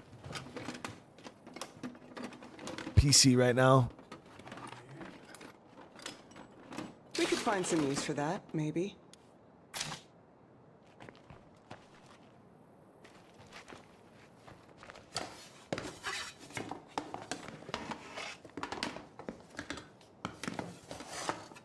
I can find a use for this. Try to see if there's generally if I find traders in a shed or something, I'll try to grab resources out of here and sell it.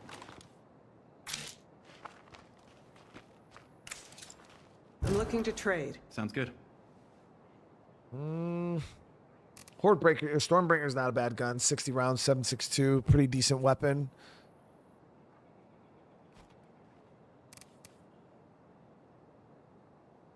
Other than that, a lot of this is just meh.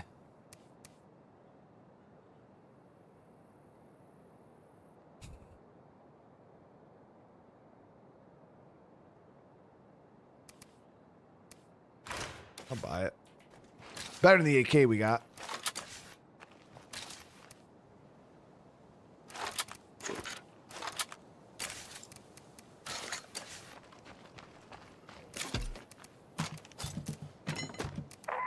Feeling good and ready to work. That's a really nice rifle.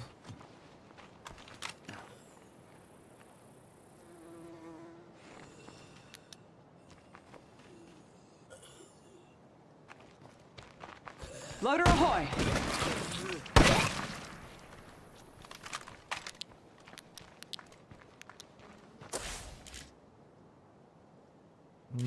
That looks like it might be coming towards us. Let's get the hell out of here.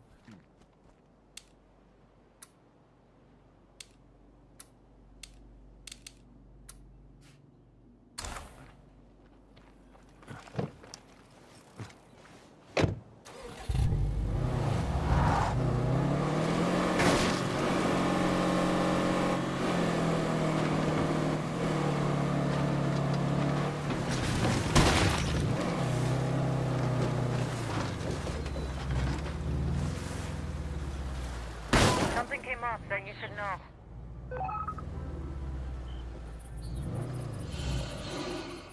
Just one. I think it might just be one.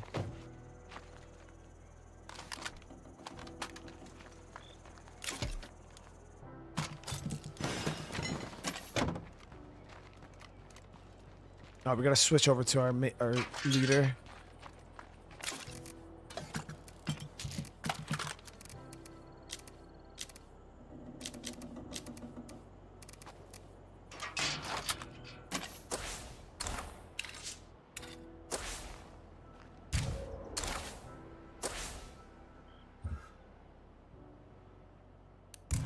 Let's get this town's economy jump-started by figuring out how people out there can help each other. Hey, does anyone out there have extra resources and need some help finding a buyer? Let's make a deal. I'm headed for you.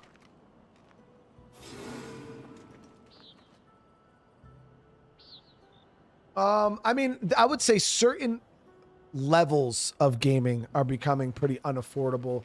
I wouldn't say necessarily unattainable, because I guess it's a mindset thing, really, because realistically every game for the most part is out on PS5 and Xbox, and realistically you can go buy a used refurbished Xbox or PlayStation, the original Xbox or PlayStation 5, the Xbox series, whatever the fuck it's called, and the PS5, not the pros or anything like that. If you got a used one of those, you probably get it for a couple $100. I wouldn't be surprised. I think you'd probably get a PS5. How much could you get a used PS5 for? Probably $300 or so, I would say. Maybe $4. Expensive, but definitely affordable. Game consoles have been $300 to $500 for the past fucking 30 years for the most part. So I feel like it's still pretty affordable. Now, I feel like where gaming starts to get not affordable is people who want to game at high fidelity. So yeah, if you want to play 4K, ultra ridiculous graphics, crazy high FPS on every single game, Yeah, you got to pay for that. You definitely got to pay, and that is what's kind of gotten way out of reach for most normal folk.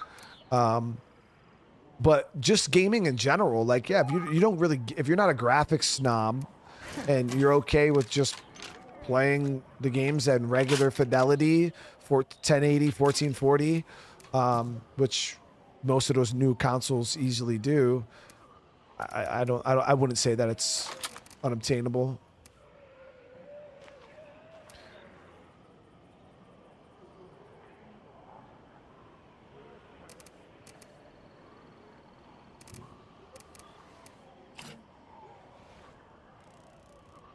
Yeah, I think if buying a 5090 is stupid. Like, I got a 4090 and I bought mine back when it was still relatively affordable.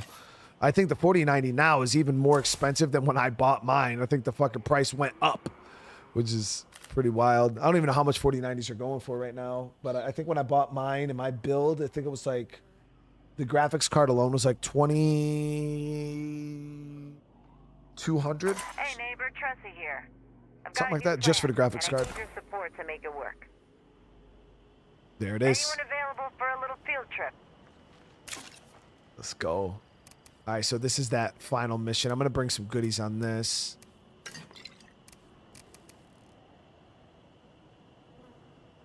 RTX 4090 is $3,000. Yeah, that's more expensive than when I bought it.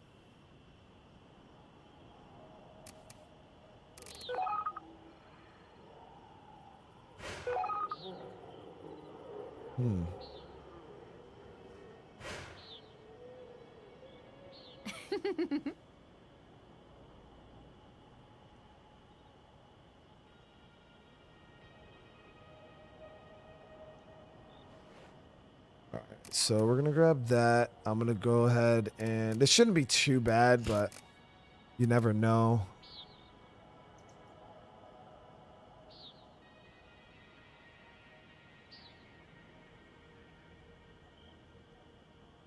Well, that's what I try to tell people right now is like the difference between a 4090 and a 5090 doesn't exist.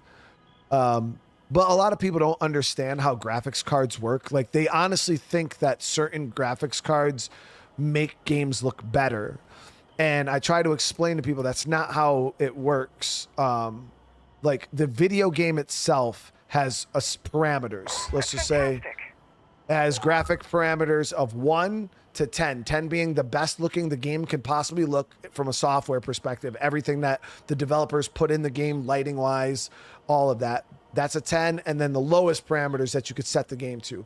All graphics cards do is allow you to access different parts of those parameters that the game already has. So if a 4090, the graphics card I have, can already hit a 10 on State of Decay 2, if you have a 5090, your 5090 is not going to make your game look better than mine. It's the same fucking thing. A 10 is a 10. Like a game can only look as good as it's been developed to look. A graphics card's not going to add graphics to a game. That's not how they work. Now there's RTX, but RTX utilizes ray tracing that is built into the game. Like it's something that the devs make the game around. But yeah, some people don't understand how graphics cards work. So they'll be like, oh, a 5090. And it's just like, yeah, they just allow you to access the graphical parameters of the game. So right now, there is no game that exists in all of gaming that a 4090 cannot max out. The graphics card I have, there's not a game that can max out the graphics card. So what the fuck is the point of buying a better graphics card if I'm not even maxing the one I have? You know what I mean? And not even coming close. I think the most VRAM I've pushed out of my 4090 was 12,000 out of 24,000. So I used about half of the VRAM that the graphics card possesses. And that's as far as I've ever pushed my 4090. Most of the time it's half turned on, barely fucking running. Like right now, the graphics card intercooler is not even on. It's just chilling. Yo, Michael, thank you for the 45 months, dude. Yeah, man, I just hate it when, people who aren't super PC savvy, they get scammed, dude. Graphics cards are a big-ass scam for real when it comes to, like, people's understanding of how they work. You'll have a 4090, and then somebody will literally talk you into buying a 5090, And I'm like, bro, why the fuck did you buy that? Like, you just literally wasted thousands of dollars for no reason at all. All right, we'll grab a little extra ammo. We should be good. I got a 40 series. I probably won't even consider buying a graphics card until like the 60 series comes out. And if games, once I notice my graphics card is starting to, I can't play games on just plug them in and turn them on and play them on the highest graphics. That's when I start looking into upgrades.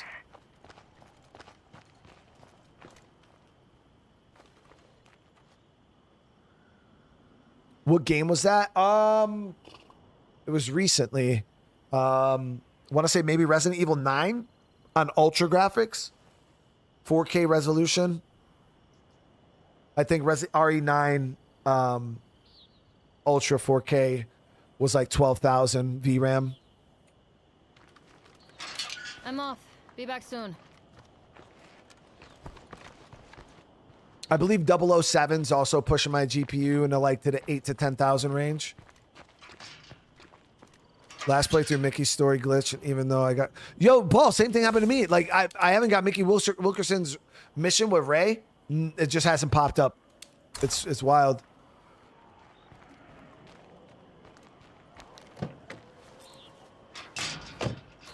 Yeah, I played Alan Wake too. Yeah, that one ran pretty effortlessly.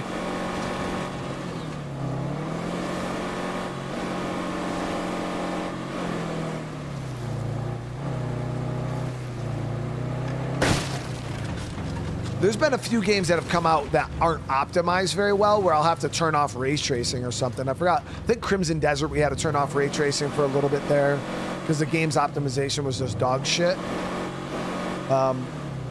There's been a couple games where I have, but that's not a graphics card issue. That's just a game optimization issue.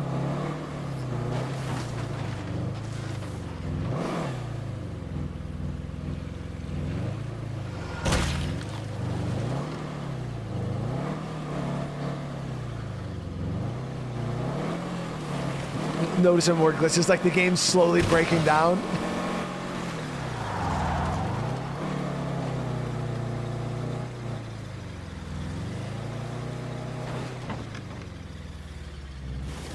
Nah, the 50s, like 70 Ti's and stuff like that. Yeah, those, the 60s and the 70s. Come on in and I'll explain my plan. They're not bad cards. I feel like they're good mid-tier cards for sure. Like, generally, you're going to have a hard time ultraing some stuff, most games with like the 30, like the 30 60s, 40 60s. Those cards have a hard time with 4K ultra on a lot of games. They're still good, great cards though. If you do 1440, you can pretty much run anything.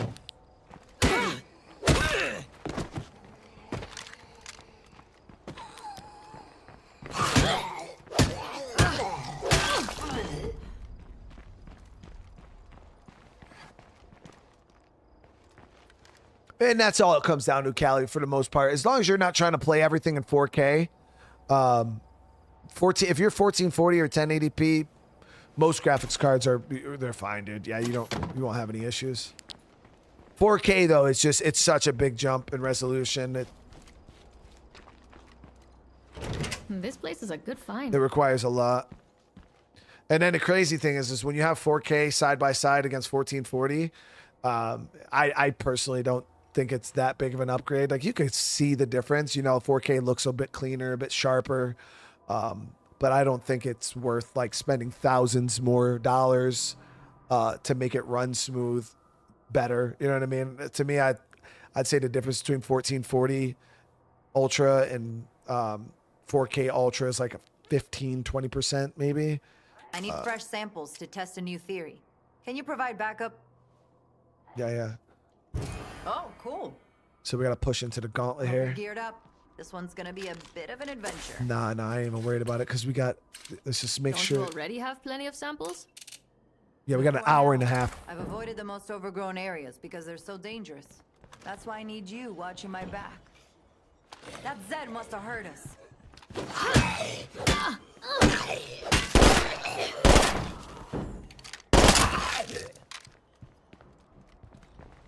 So this is you kind of go through the same route that you did when you played Heartland.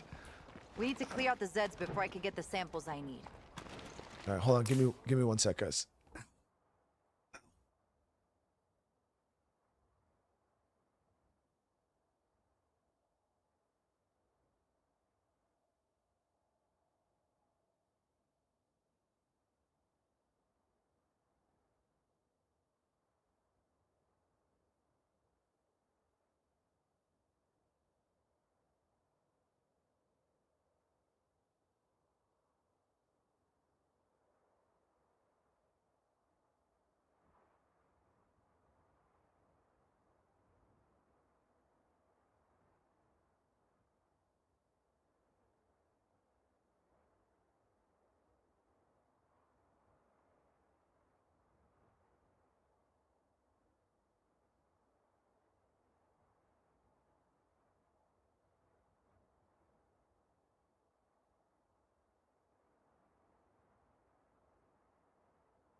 All right, here we go. Come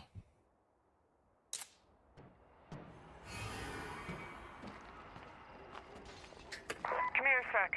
I want to talk to you. Okay, I guess so.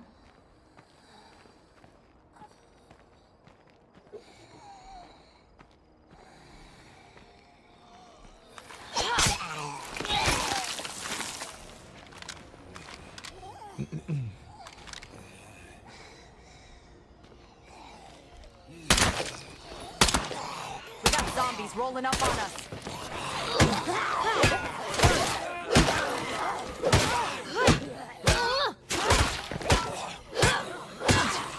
I can't catch my breath. Wow, good tackle, dude.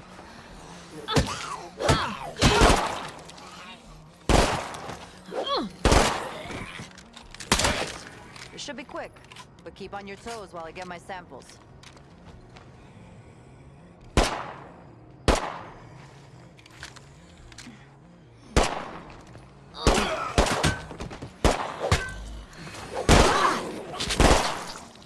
I heard the army guys used to call this area the Gauntlet. Must have been pretty terrifying. When the It walls was. were still alive. Okay. This place was pretty rough, dude.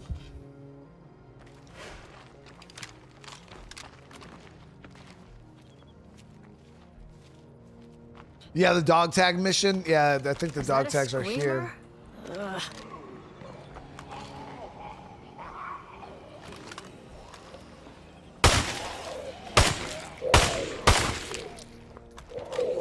Two armored left.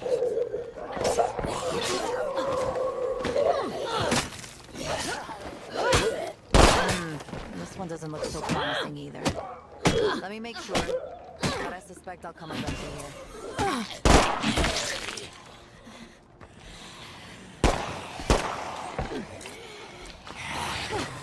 Yeah, this one's a total bust. I need to keep moving. I'm not so sure about that. We need to get as far into the gauntlet as we can. It won't be easy because the place is still crawling with zombies. It stands to reason that a wall closer to the source could be more valuable. The source of what? The source of whatever destroyed all of these walls. My breakthrough was recognizing how nature is aggressively reclaiming the dead walls.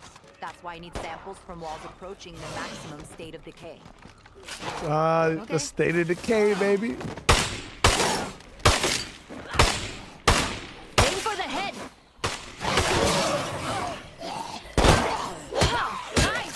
I think that's the first time in the game's history that somebody actually used the name of the game.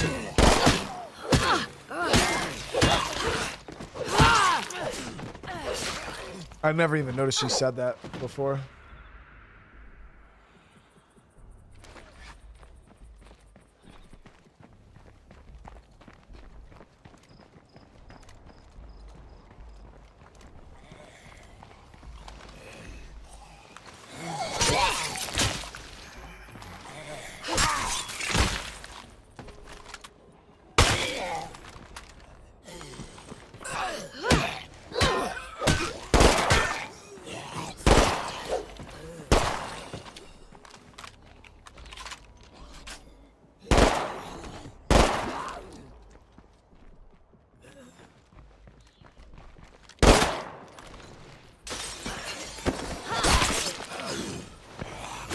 See that Zed hanging around?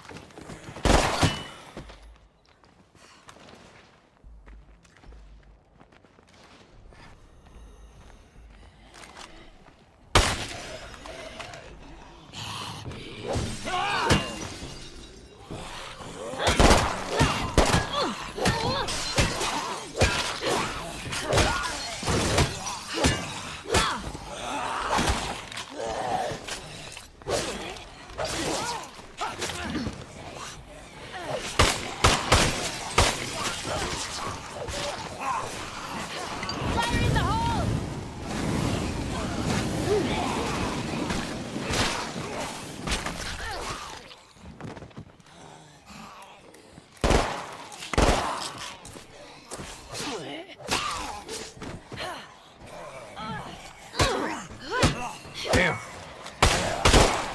Stay clear of the cloud.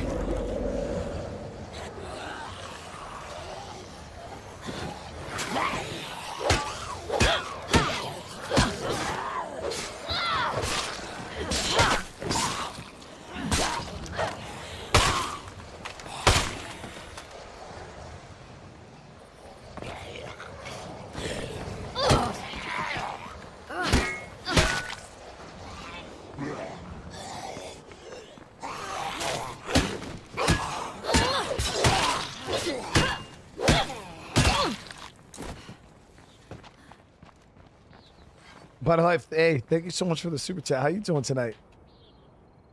Happy Sunday. I know, guys. Really, tomorrow's already going to be Monday?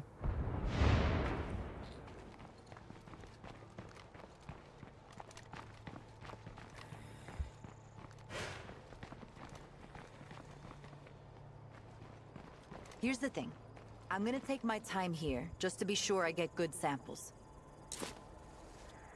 That means I'm counting on you to keep us both alive. I mean, okay.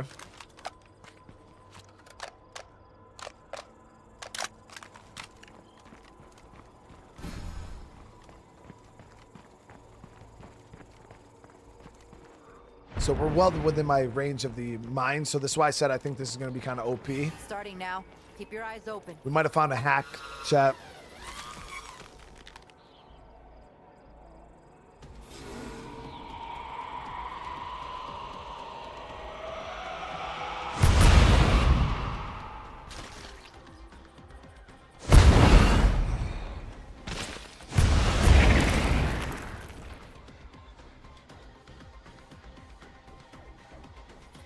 That's one. I'm trying another spot now.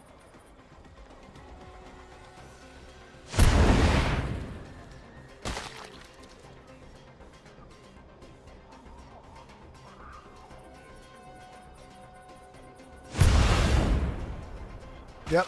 OP for sure. I'm Made grabbing it. one more sample just Made to it be sure. easy. Hold on, okay? You haven't killed me yet, assholes!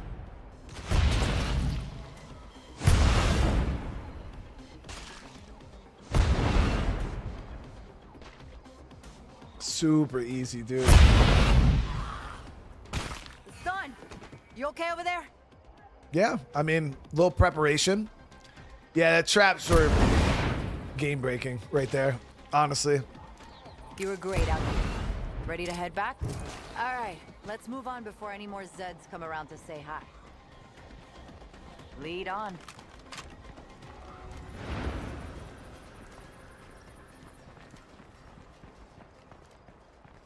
Am I streaming the Xbox showcase next Friday? Was challenging. Probably. I won't be think they have here this in next mind. week. John Bunn.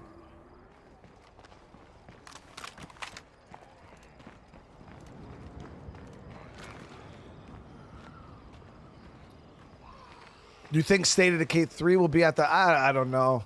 I've already talked about... That's why I'm not really too worried about the showcase this year. I mean, John Bunn, you're under NDA anyways in the beta, in the alpha, man. You know what's going on. No need to speculate, bro.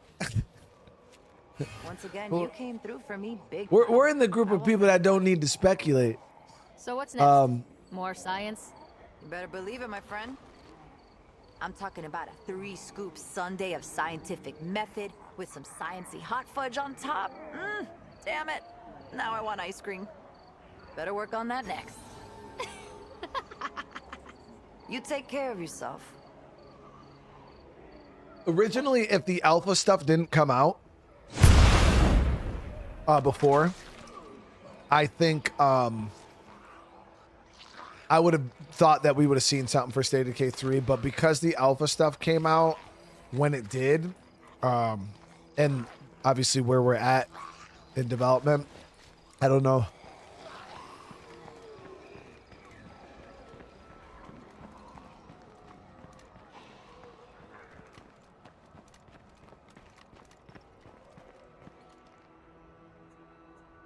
I mean, people need a gameplay trailer, John Bunn, for sure. But, I mean, like I said, you're there, bro. Like, just look at what you're doing right now. You think, like, do you think we're in trailer territory? If so, I feel like they would have been more public with the alpha. You know what I mean? I don't feel like it would have been as hush hush.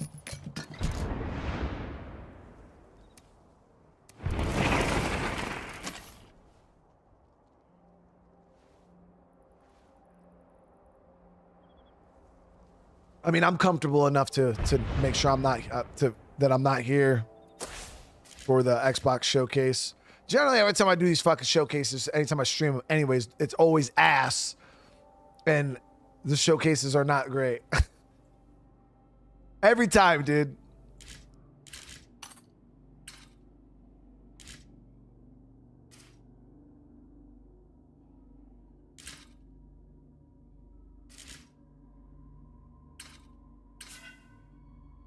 What is this?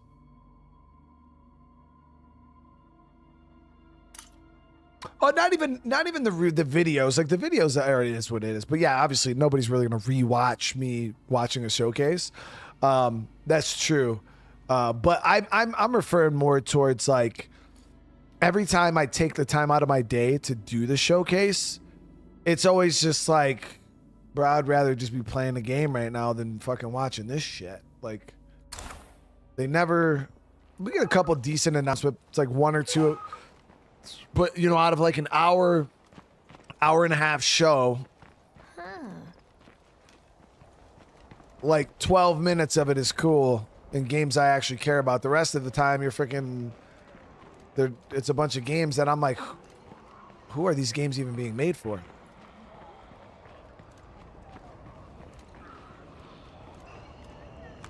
But the only thing I would even care to cover on the showcase would be something State of Decay 3 related, which I don't think we're going to see anything personally. But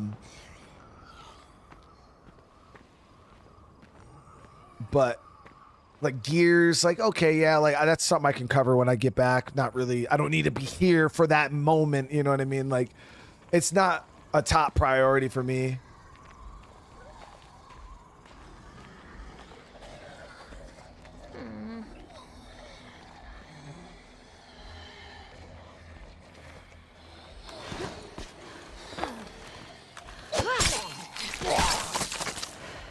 Oh, I definitely agree, John, but I definitely feel like, you know, people want to see some shit for sure. But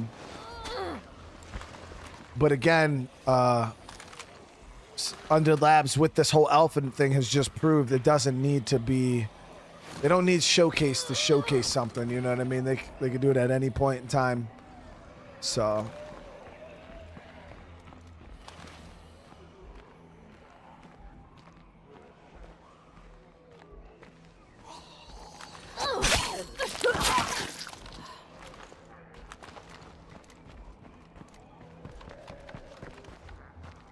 All right, we got it, guys.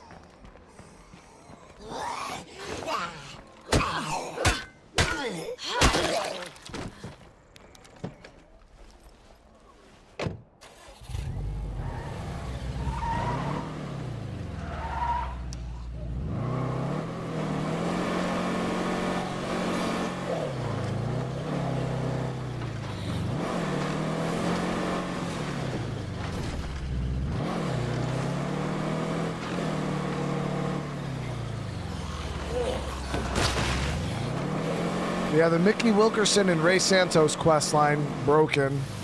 I would have liked to have done that, but it is what it is.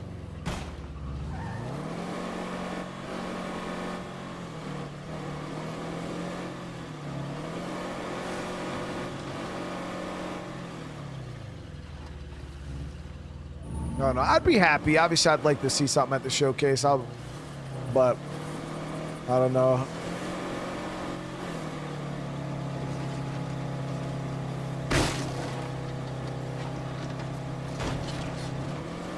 I think if I wasn't in the alpha and stuff like that, I probably would have been a little bit more, and you know, so involved with the development of State of Decay 3. Again, I don't know. Like, I could be very wrong. So definitely tune into the fucking showcase, guys. I'm pretty sure there might be some cool stuff. But as for State of Decay 3, I don't know. I guess we'll just have to see. If it pops up on the showcase, I'll go live from vacation. I'll go live from vacation so we can talk about it.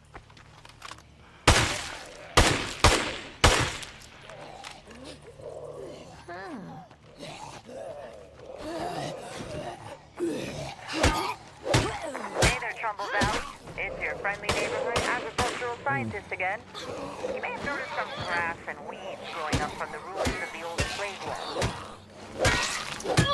This is not meaning that the wall debris is actually edible by humans. Don't become a cautionary tale for others to learn by.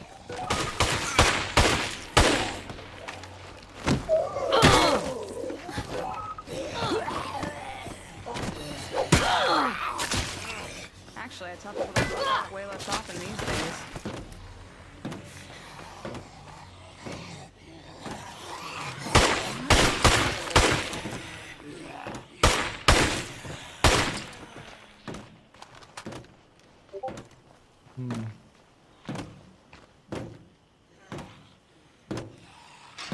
Hey guys, I'm home.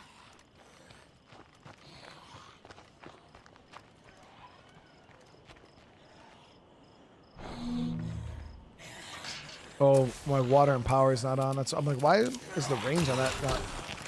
Well, those dudes should have been getting zapped by my damn Haven device.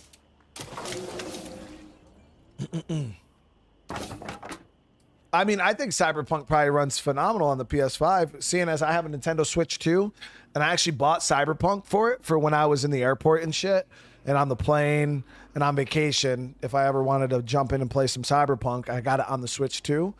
And man, that shit looks crazy good. Runs flawless, dude. The only thing I'm not used to is like the handheld shit playing. I'm used to mouse and keyboard with Cyberpunk, not even controller.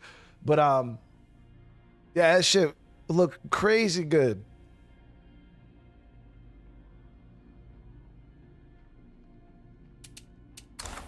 It was wild. Hang in there, okay?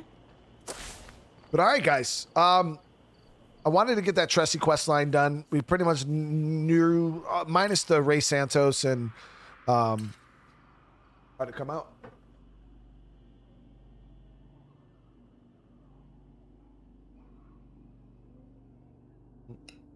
I don't, why are you trying so hard to get it to be?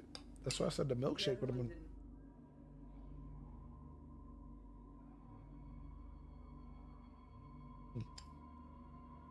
What did you put in that one?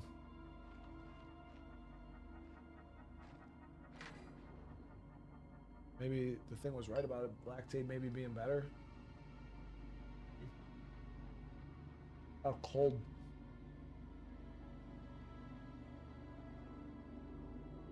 No, it's like a homemade McFlurry. Hmm? Man, I think it's still pretty.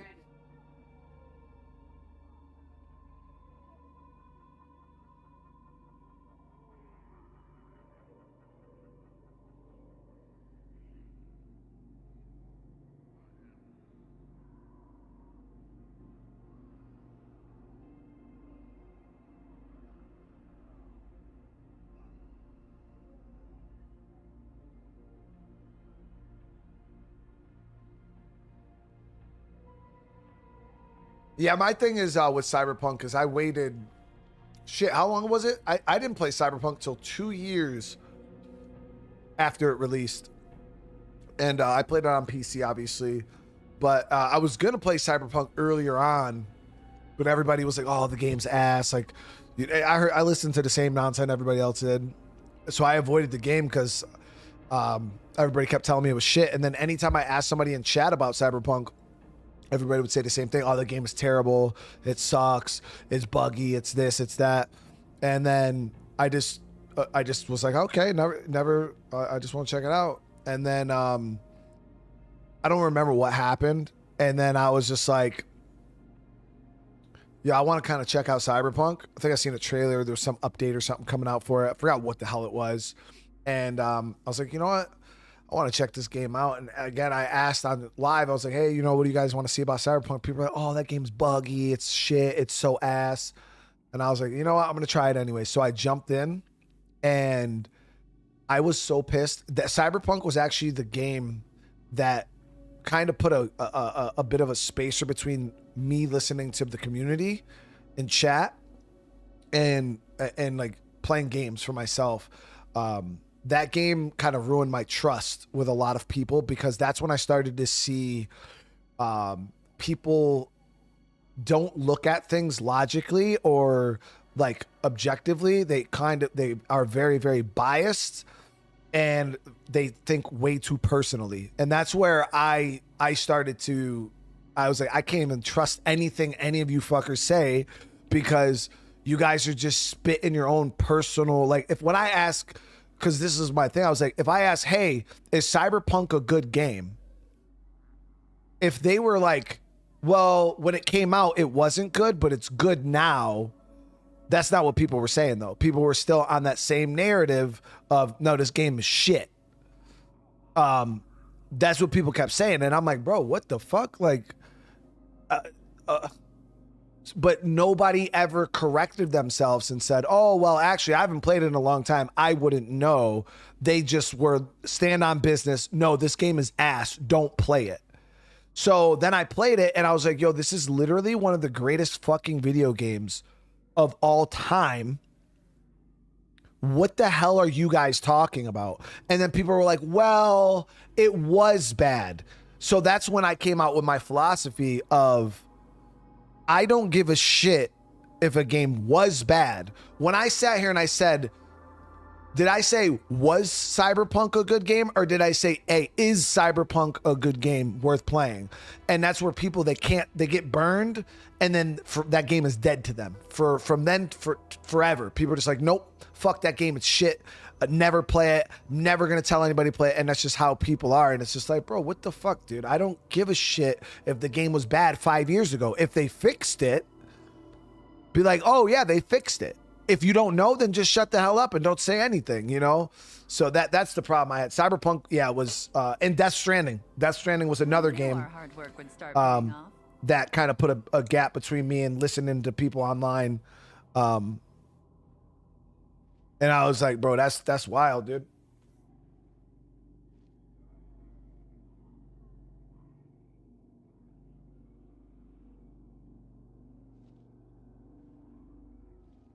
Oh, and I get that it was bad at first. But I've talked to people who played it on PC, and people said that the game ran fine on PC, that most of the bugs were on the Xbox One and PlayStation 4 versions of the game.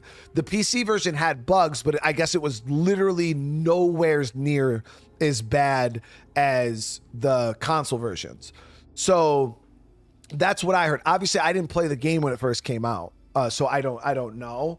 But from everybody that, you know, we eventually, after 3 playthroughs of Cyberpunk on my channel, that's kind of what I've feeled out from the community.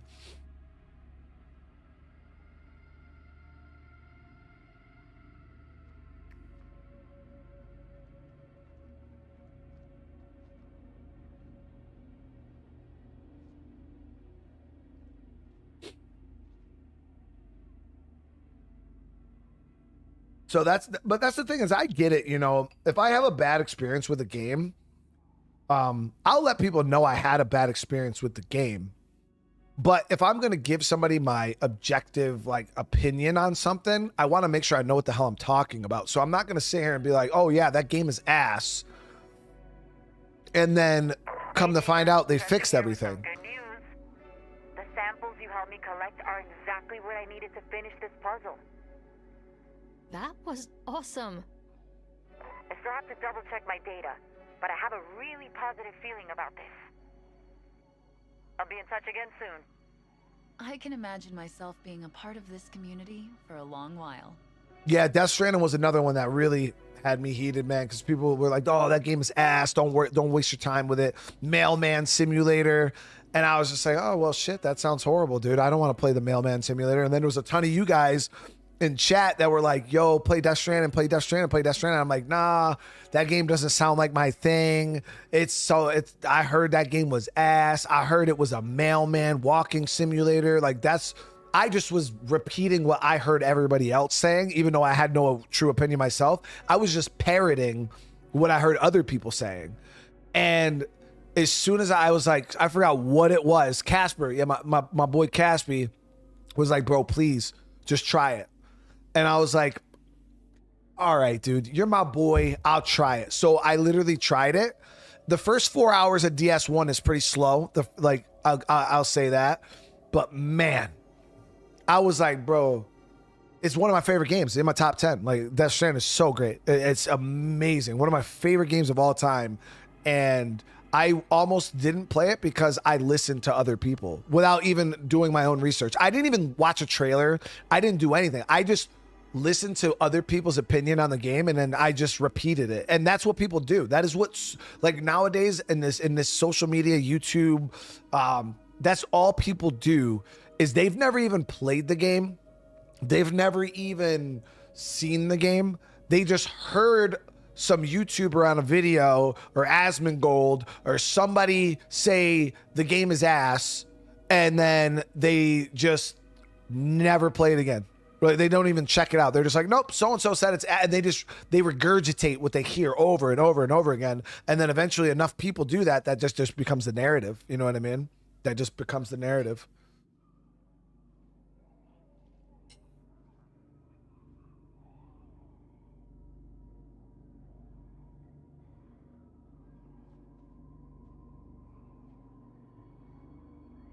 I played Death Stranding too. Yeah, so Expedition 33 is in a weird spot for me. So many of you guys are saying how amazing this game is. I played it. Okay, I played probably a good 6 to 8 hours of Expedition 33.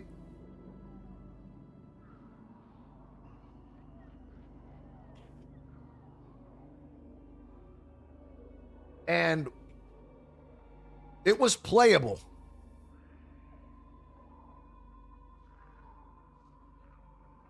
For a turn-based game. It was playable. But I really do not see where the hell you guys are getting this is the greatest game of all time. I played it.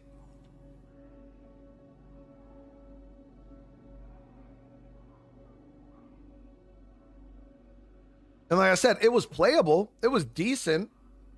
I didn't see none of that.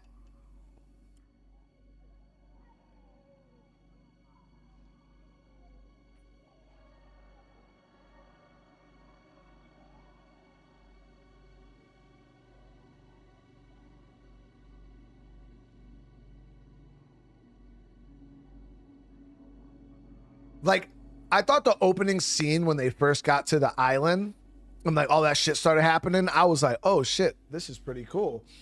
And it was dark, it was crazy, it was I was like, oh shit.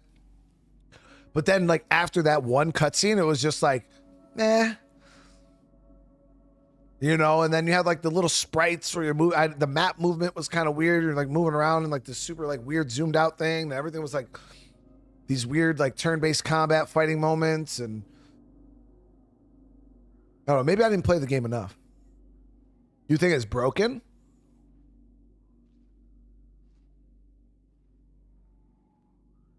I mean, can't you just bring it back and get a new one?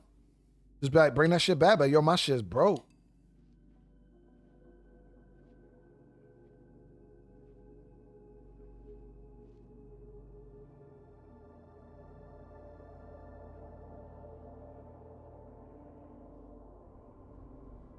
I'm not a huge turn-based combat guy, young, and I'll be honest with you, dude. That's why I don't generally speak on the genre too much, because I don't like that style of games. Like, I find turn-based combat to be kind of boring. The only time I like turn-based combat is in like Pokemon games.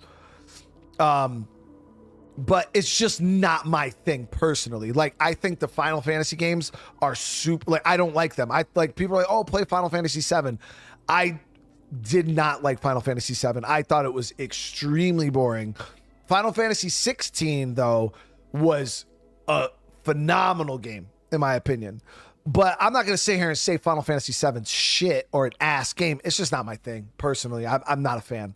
I just think I like anime. I like I lived in Japan for 4 years. I like a lot of that Japanese style stuff. Like, I'm a huge anime guy, but there's just something about the Final Fantasy, like that shit makes me want to punch somebody in the mouth. I'm like, bro, what the fuck is this? Like, this like I don't know. That shit just ain't for me, bro. Like, it ain't my thing. I'm just saying, dude. No disrespect, chat.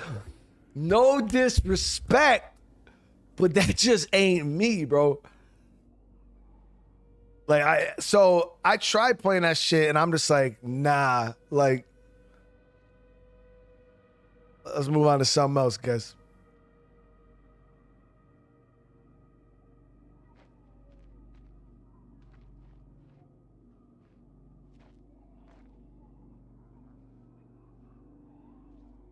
Yeah, I thought Final Fantasy 7 was fucking boring, dude.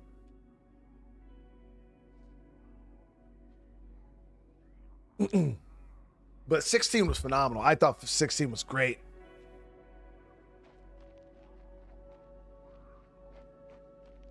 Nah, you see, when Cloud was in the dress, I didn't care about that. Like, nah, we did that part of the game. Yeah, where I had to dress up and I had to sneak into that freaking dude's little place where he had all the girls and shit like that, and I had to try to get him to pick me. Like, it was all right. You know what I mean? There was parts of the game that I thought were cool. Just overall, like the gameplay was all right. I just didn't see like the I don't know, like the hype, I guess. Like it was good. I thought 16's story was far better because 16 was like kind of this real big, like almost like Game of Thrones-esque vibe. You know what I mean? With like the different nations and like the armies and the battles, and then you had all of the people that you had all of the people that had the like the Titan abilities, I guess you could say, and they were kind of like weapons of war, and it was like this really cool, grand thing. It almost had almost like an Attack on Titan vibe to it. You know what I mean? Because that's kind of how the Titan powers in Attack on Titan work, and that's kind of what it reminded me of, was like Attack on Titan mixed with like Game of Thrones vibe. And I thought the shit was really cool. There was a couple really boring parts in 16, especially like when you get to that base and you're like trying to set that shit up, and that shit was super boring. Like I was like, what the hell is going on? Like I was not super interested. But then as soon as you get out of that, the boss fights in 16 were just so epic. The music with the quick time events and shit like that. Like Final Fantasy 16 was dope. I got none of that from Final Fantasy 7. Like none of that. And it was just like a bunch of like weird shit. And like dudes were like pretty hair and stuff like that. And I was just like, the fuck is this?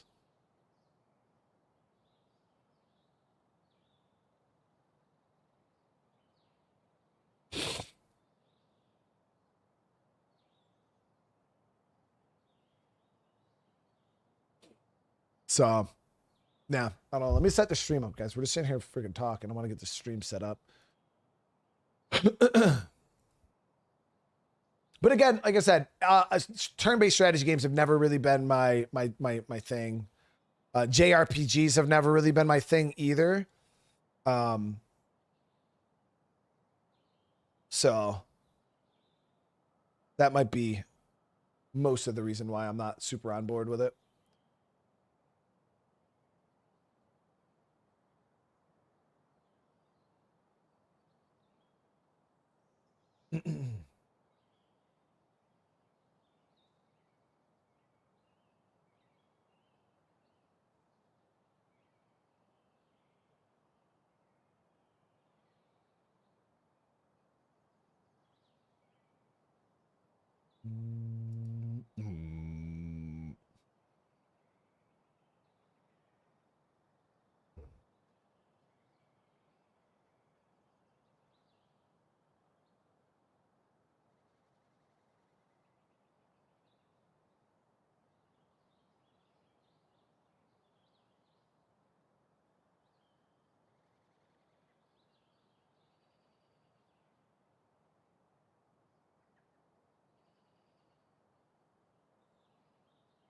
Yeah, you know what's crazy is I logged on to Forza Horizon 6 the other day off stream and played that shit for like an hour off stream. Oh, dude, that game has a hold on me, chat. That shit's got a hold on me.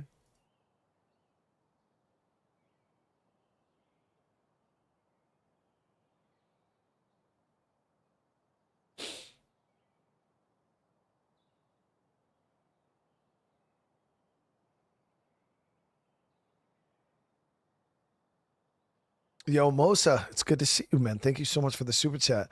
Doing good, man. Doing good. Fam is doing good. We're hanging in there. We're hanging in there, bro.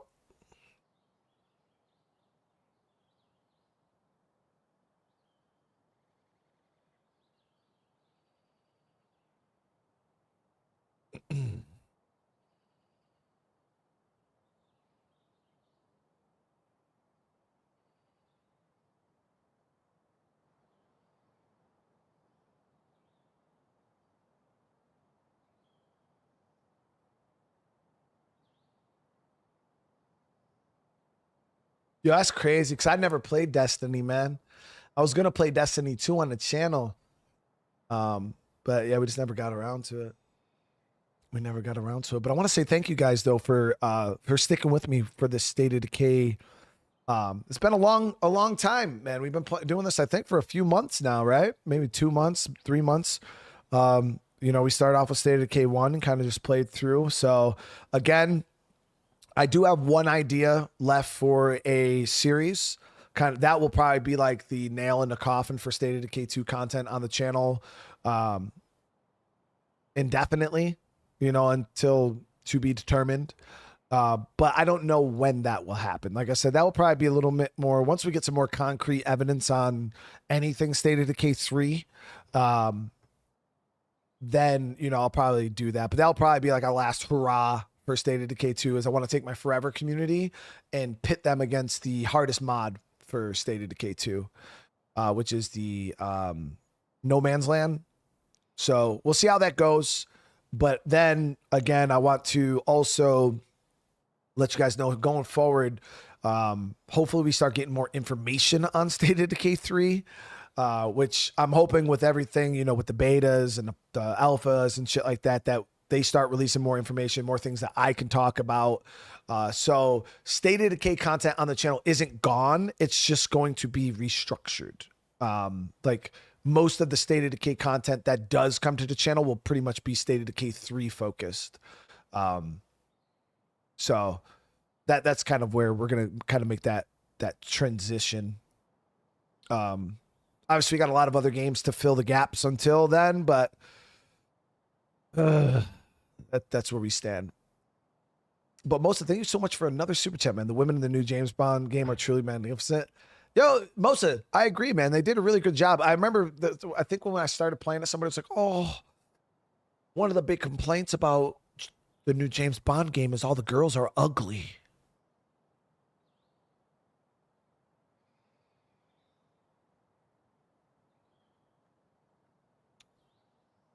All right, George. All right, George.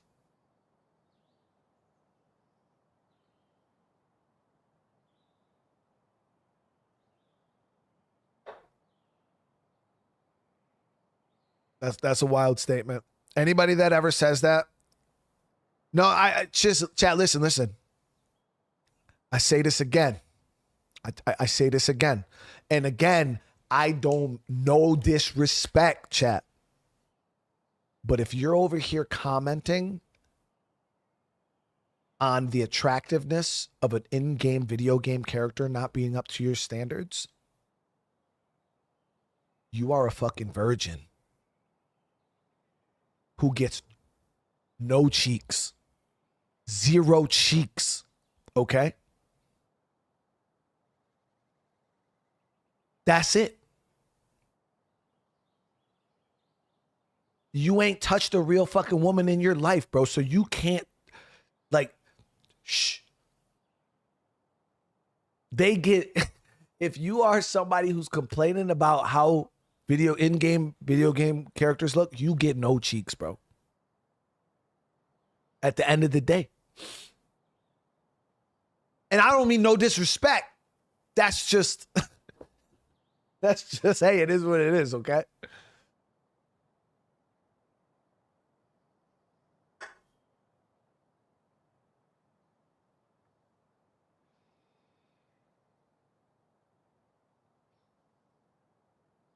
It is what it is. And if you're somebody who's done that, again, no disrespect, you're still my favorite viewer. I'm just saying.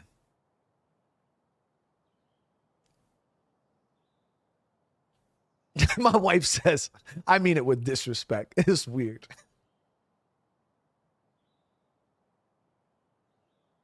See, chat, you gotta understand. You gotta understand. Listen.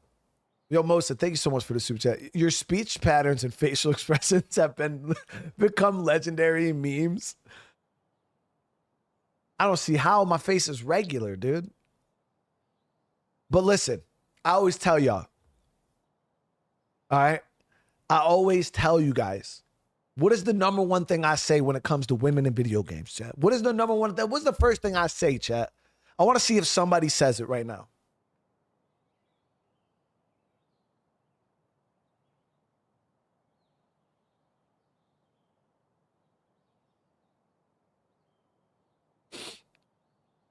Yo, 10 points to the first person who says it.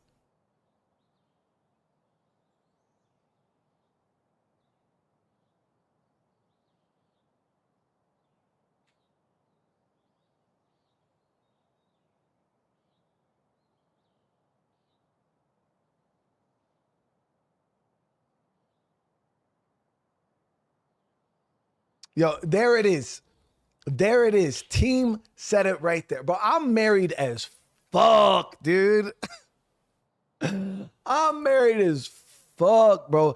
The last thing I'm doing is over here assessing the beauty levels of in-game characters. Yo, they all look like motherfucking walking stick figures to me.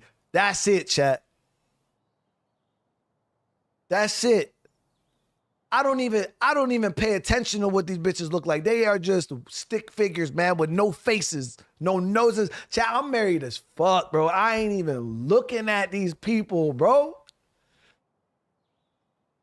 And that's what it is.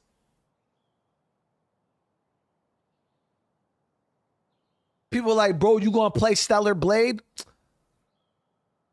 Bro, how the fuck that look? You think I'm gonna play Stellar Blade? Have my wife come in the office and have that shit on my screen? Chat, get out of here, bro. I ain't playing no motherfucking Stellar Blade.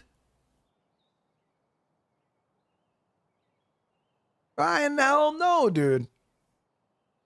Try to get my ass beat, bro. I ain't playing that shit. That ain't happening, dude. Should come here and shut this whole shit down, bro. What the fuck are you playing? I don't know. Chat told me to play it. I don't even have an excuse. I don't even have an excuse for that, bro.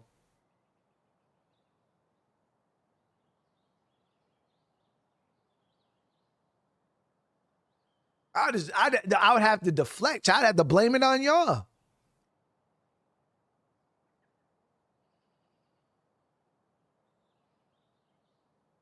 I have to blame it on y'all, dude.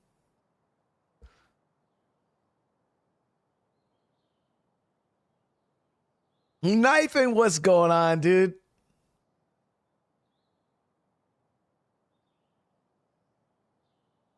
It ain't happening, chat. I got asked for like 2 months. People are like, bro, you playing Stellar Blade? You playing Stellar Blade? And at first I'm like, what the hell is Stellar Blade? Then I brought that shit up. Then I brought the game trailer up on Steam, and I let the trailer play for about 4 or 5 seconds. And I was like, God damn, I had to look around and turn that shit off. Cause I was like, what is this? I thought y'all was trying to get me play one of them weird ass porno games that are on Steam. And I'm like, bro, what the fuck is this? There's fucking ass cheeks all over the goddamn place. Hell no, chat. We are not playing Stellar Blade, bro. That shit is just playing Elden Ring with fucking ass cheeks hanging out. Nah, dude. We ain't doing it.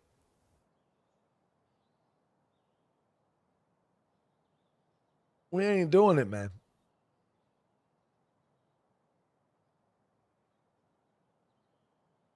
We ain't doing it.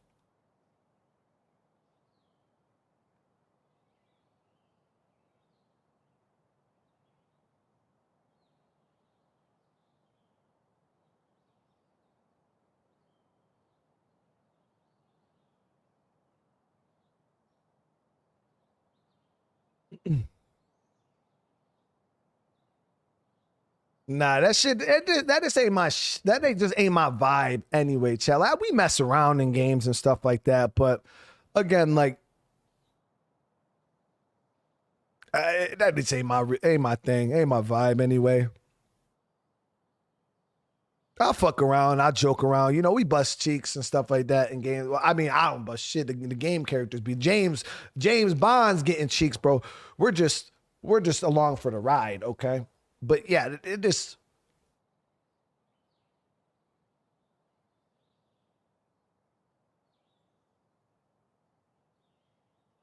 It ain't really my scene. Anyway, I've never really found those type. Even like anime that I watch, I don't even like I think that over hyper sexualization shit, like with like the boobies popping out and like that's just so cringe. Like when I'm watching it, like there's been a couple animes that I've really enjoyed that kind of just like go a little far with it, and you're like, what the fuck are y'all doing, man? Like that's why I like a lot of shonen anime, because they don't really dip too much into that like cringy like over sexualization shit, because I find that shit to be a little weird. But yeah, I mean, I've never really been a fan of it. I always found it to just be kind of fucking weird.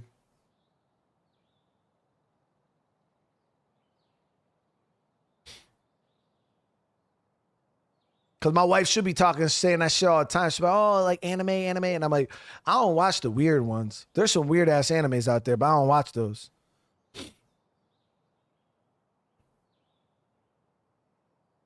Yeah, we're about to start another stream here in just a few minutes. We're just sitting here talking. We're about to play some Forza. We're literally, the stream's already up. I was supposed to start it like 8 minutes ago. But you guys are always wondering why I'm late. It's because I'm sitting here talking to chat.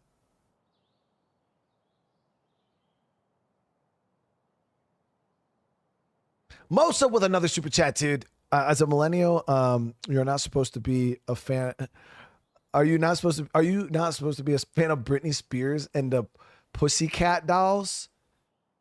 I don't know. I know who Britney Spears is. My loneliness is killing me, and yeah, bro. I know about Britney, bro.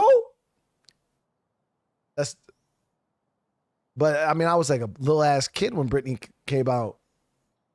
I don't know who the Pussycat Dolls are though.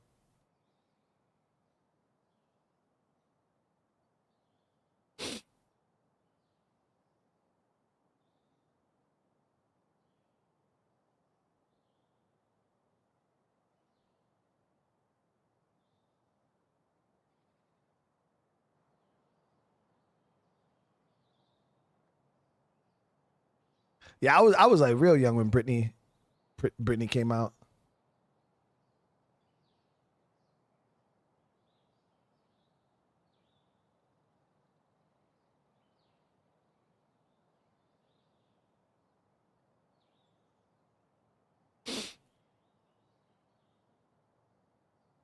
But all right, guys, y'all ready to play some Forza? Because I am. So I want to say thank you guys, though. I do appreciate you. Yeah, my wife does not understand anime at all. She thinks all anime is like hentai or some weird shit. She doesn't understand shonen animes. Even like the weird thing was she watched a good bit of like back in the day. I watched like Initial D, and it was that racing anime, and she actually like watched a bunch of that shit like when I was watching it. So she should know that, but she doesn't know much about anime. She just sees the weird shit that pops up on the internet. But she ain't never watched Attack on Titan or like Jujutsu Kaisen, Naruto Shippuden. Like she ain't seen a lot of that newer stuff. But you know what's wild is she sat here talking about how she watched Sailor Moon back when she was little and how Sailor Moon was dope. And I'm like, Sailor Moon was one of the weird ones. I didn't even watch Sailor Moon. That shit was weird as fuck, dude. She was like, yeah, like Sailor Moon's like, and I'm like, Sailor Moon was weird.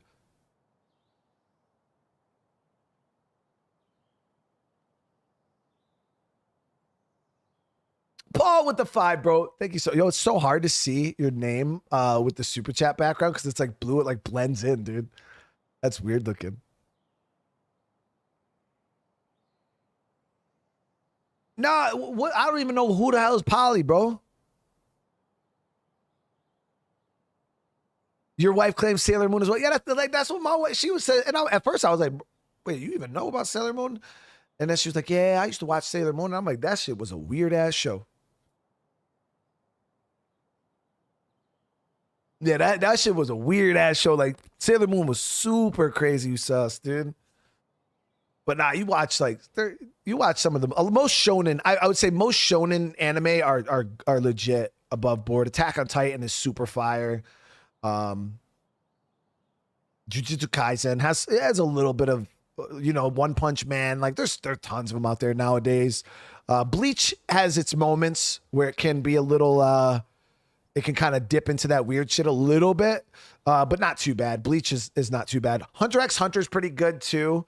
That one stays away from a lot of the weird shit. I think there is like a few moments in Hunter x Hunter where it kind of does its anime thing, but most of them are most shonen anime are solid. Yeah, they don't got a lot of that weird shit. I ain't denying Polly. I don't know who the fuck y'all talking about. Back for some more, but chat, I gotta go to the next stream. I love y'all. Smash that like button. Drop some comments. Hopefully, I'll see a bunch of you guys here in just a few seconds. Literally, we're going to go right from this stream into the next stream. And then, I'll see you guys over there. But if I don't see you guys, I do hope you have a great rest of your night. Make sure you guys smash that like button. Again, subscribe to the channel if you're new. Somehow, I highly doubt you're sitting here hearing the words that we have been talking about for the past 10 minutes and you're not subscribed is fucking wild, bro. Because there is no way any person that isn't subscribed to the channel would even dare listen to this conversation. There's no way. But if somehow you're not and you're hearing this right now, please subscribe to the channel. We're trying to get 200,000. I love you guys. I'll see you guys in the next one. Peace.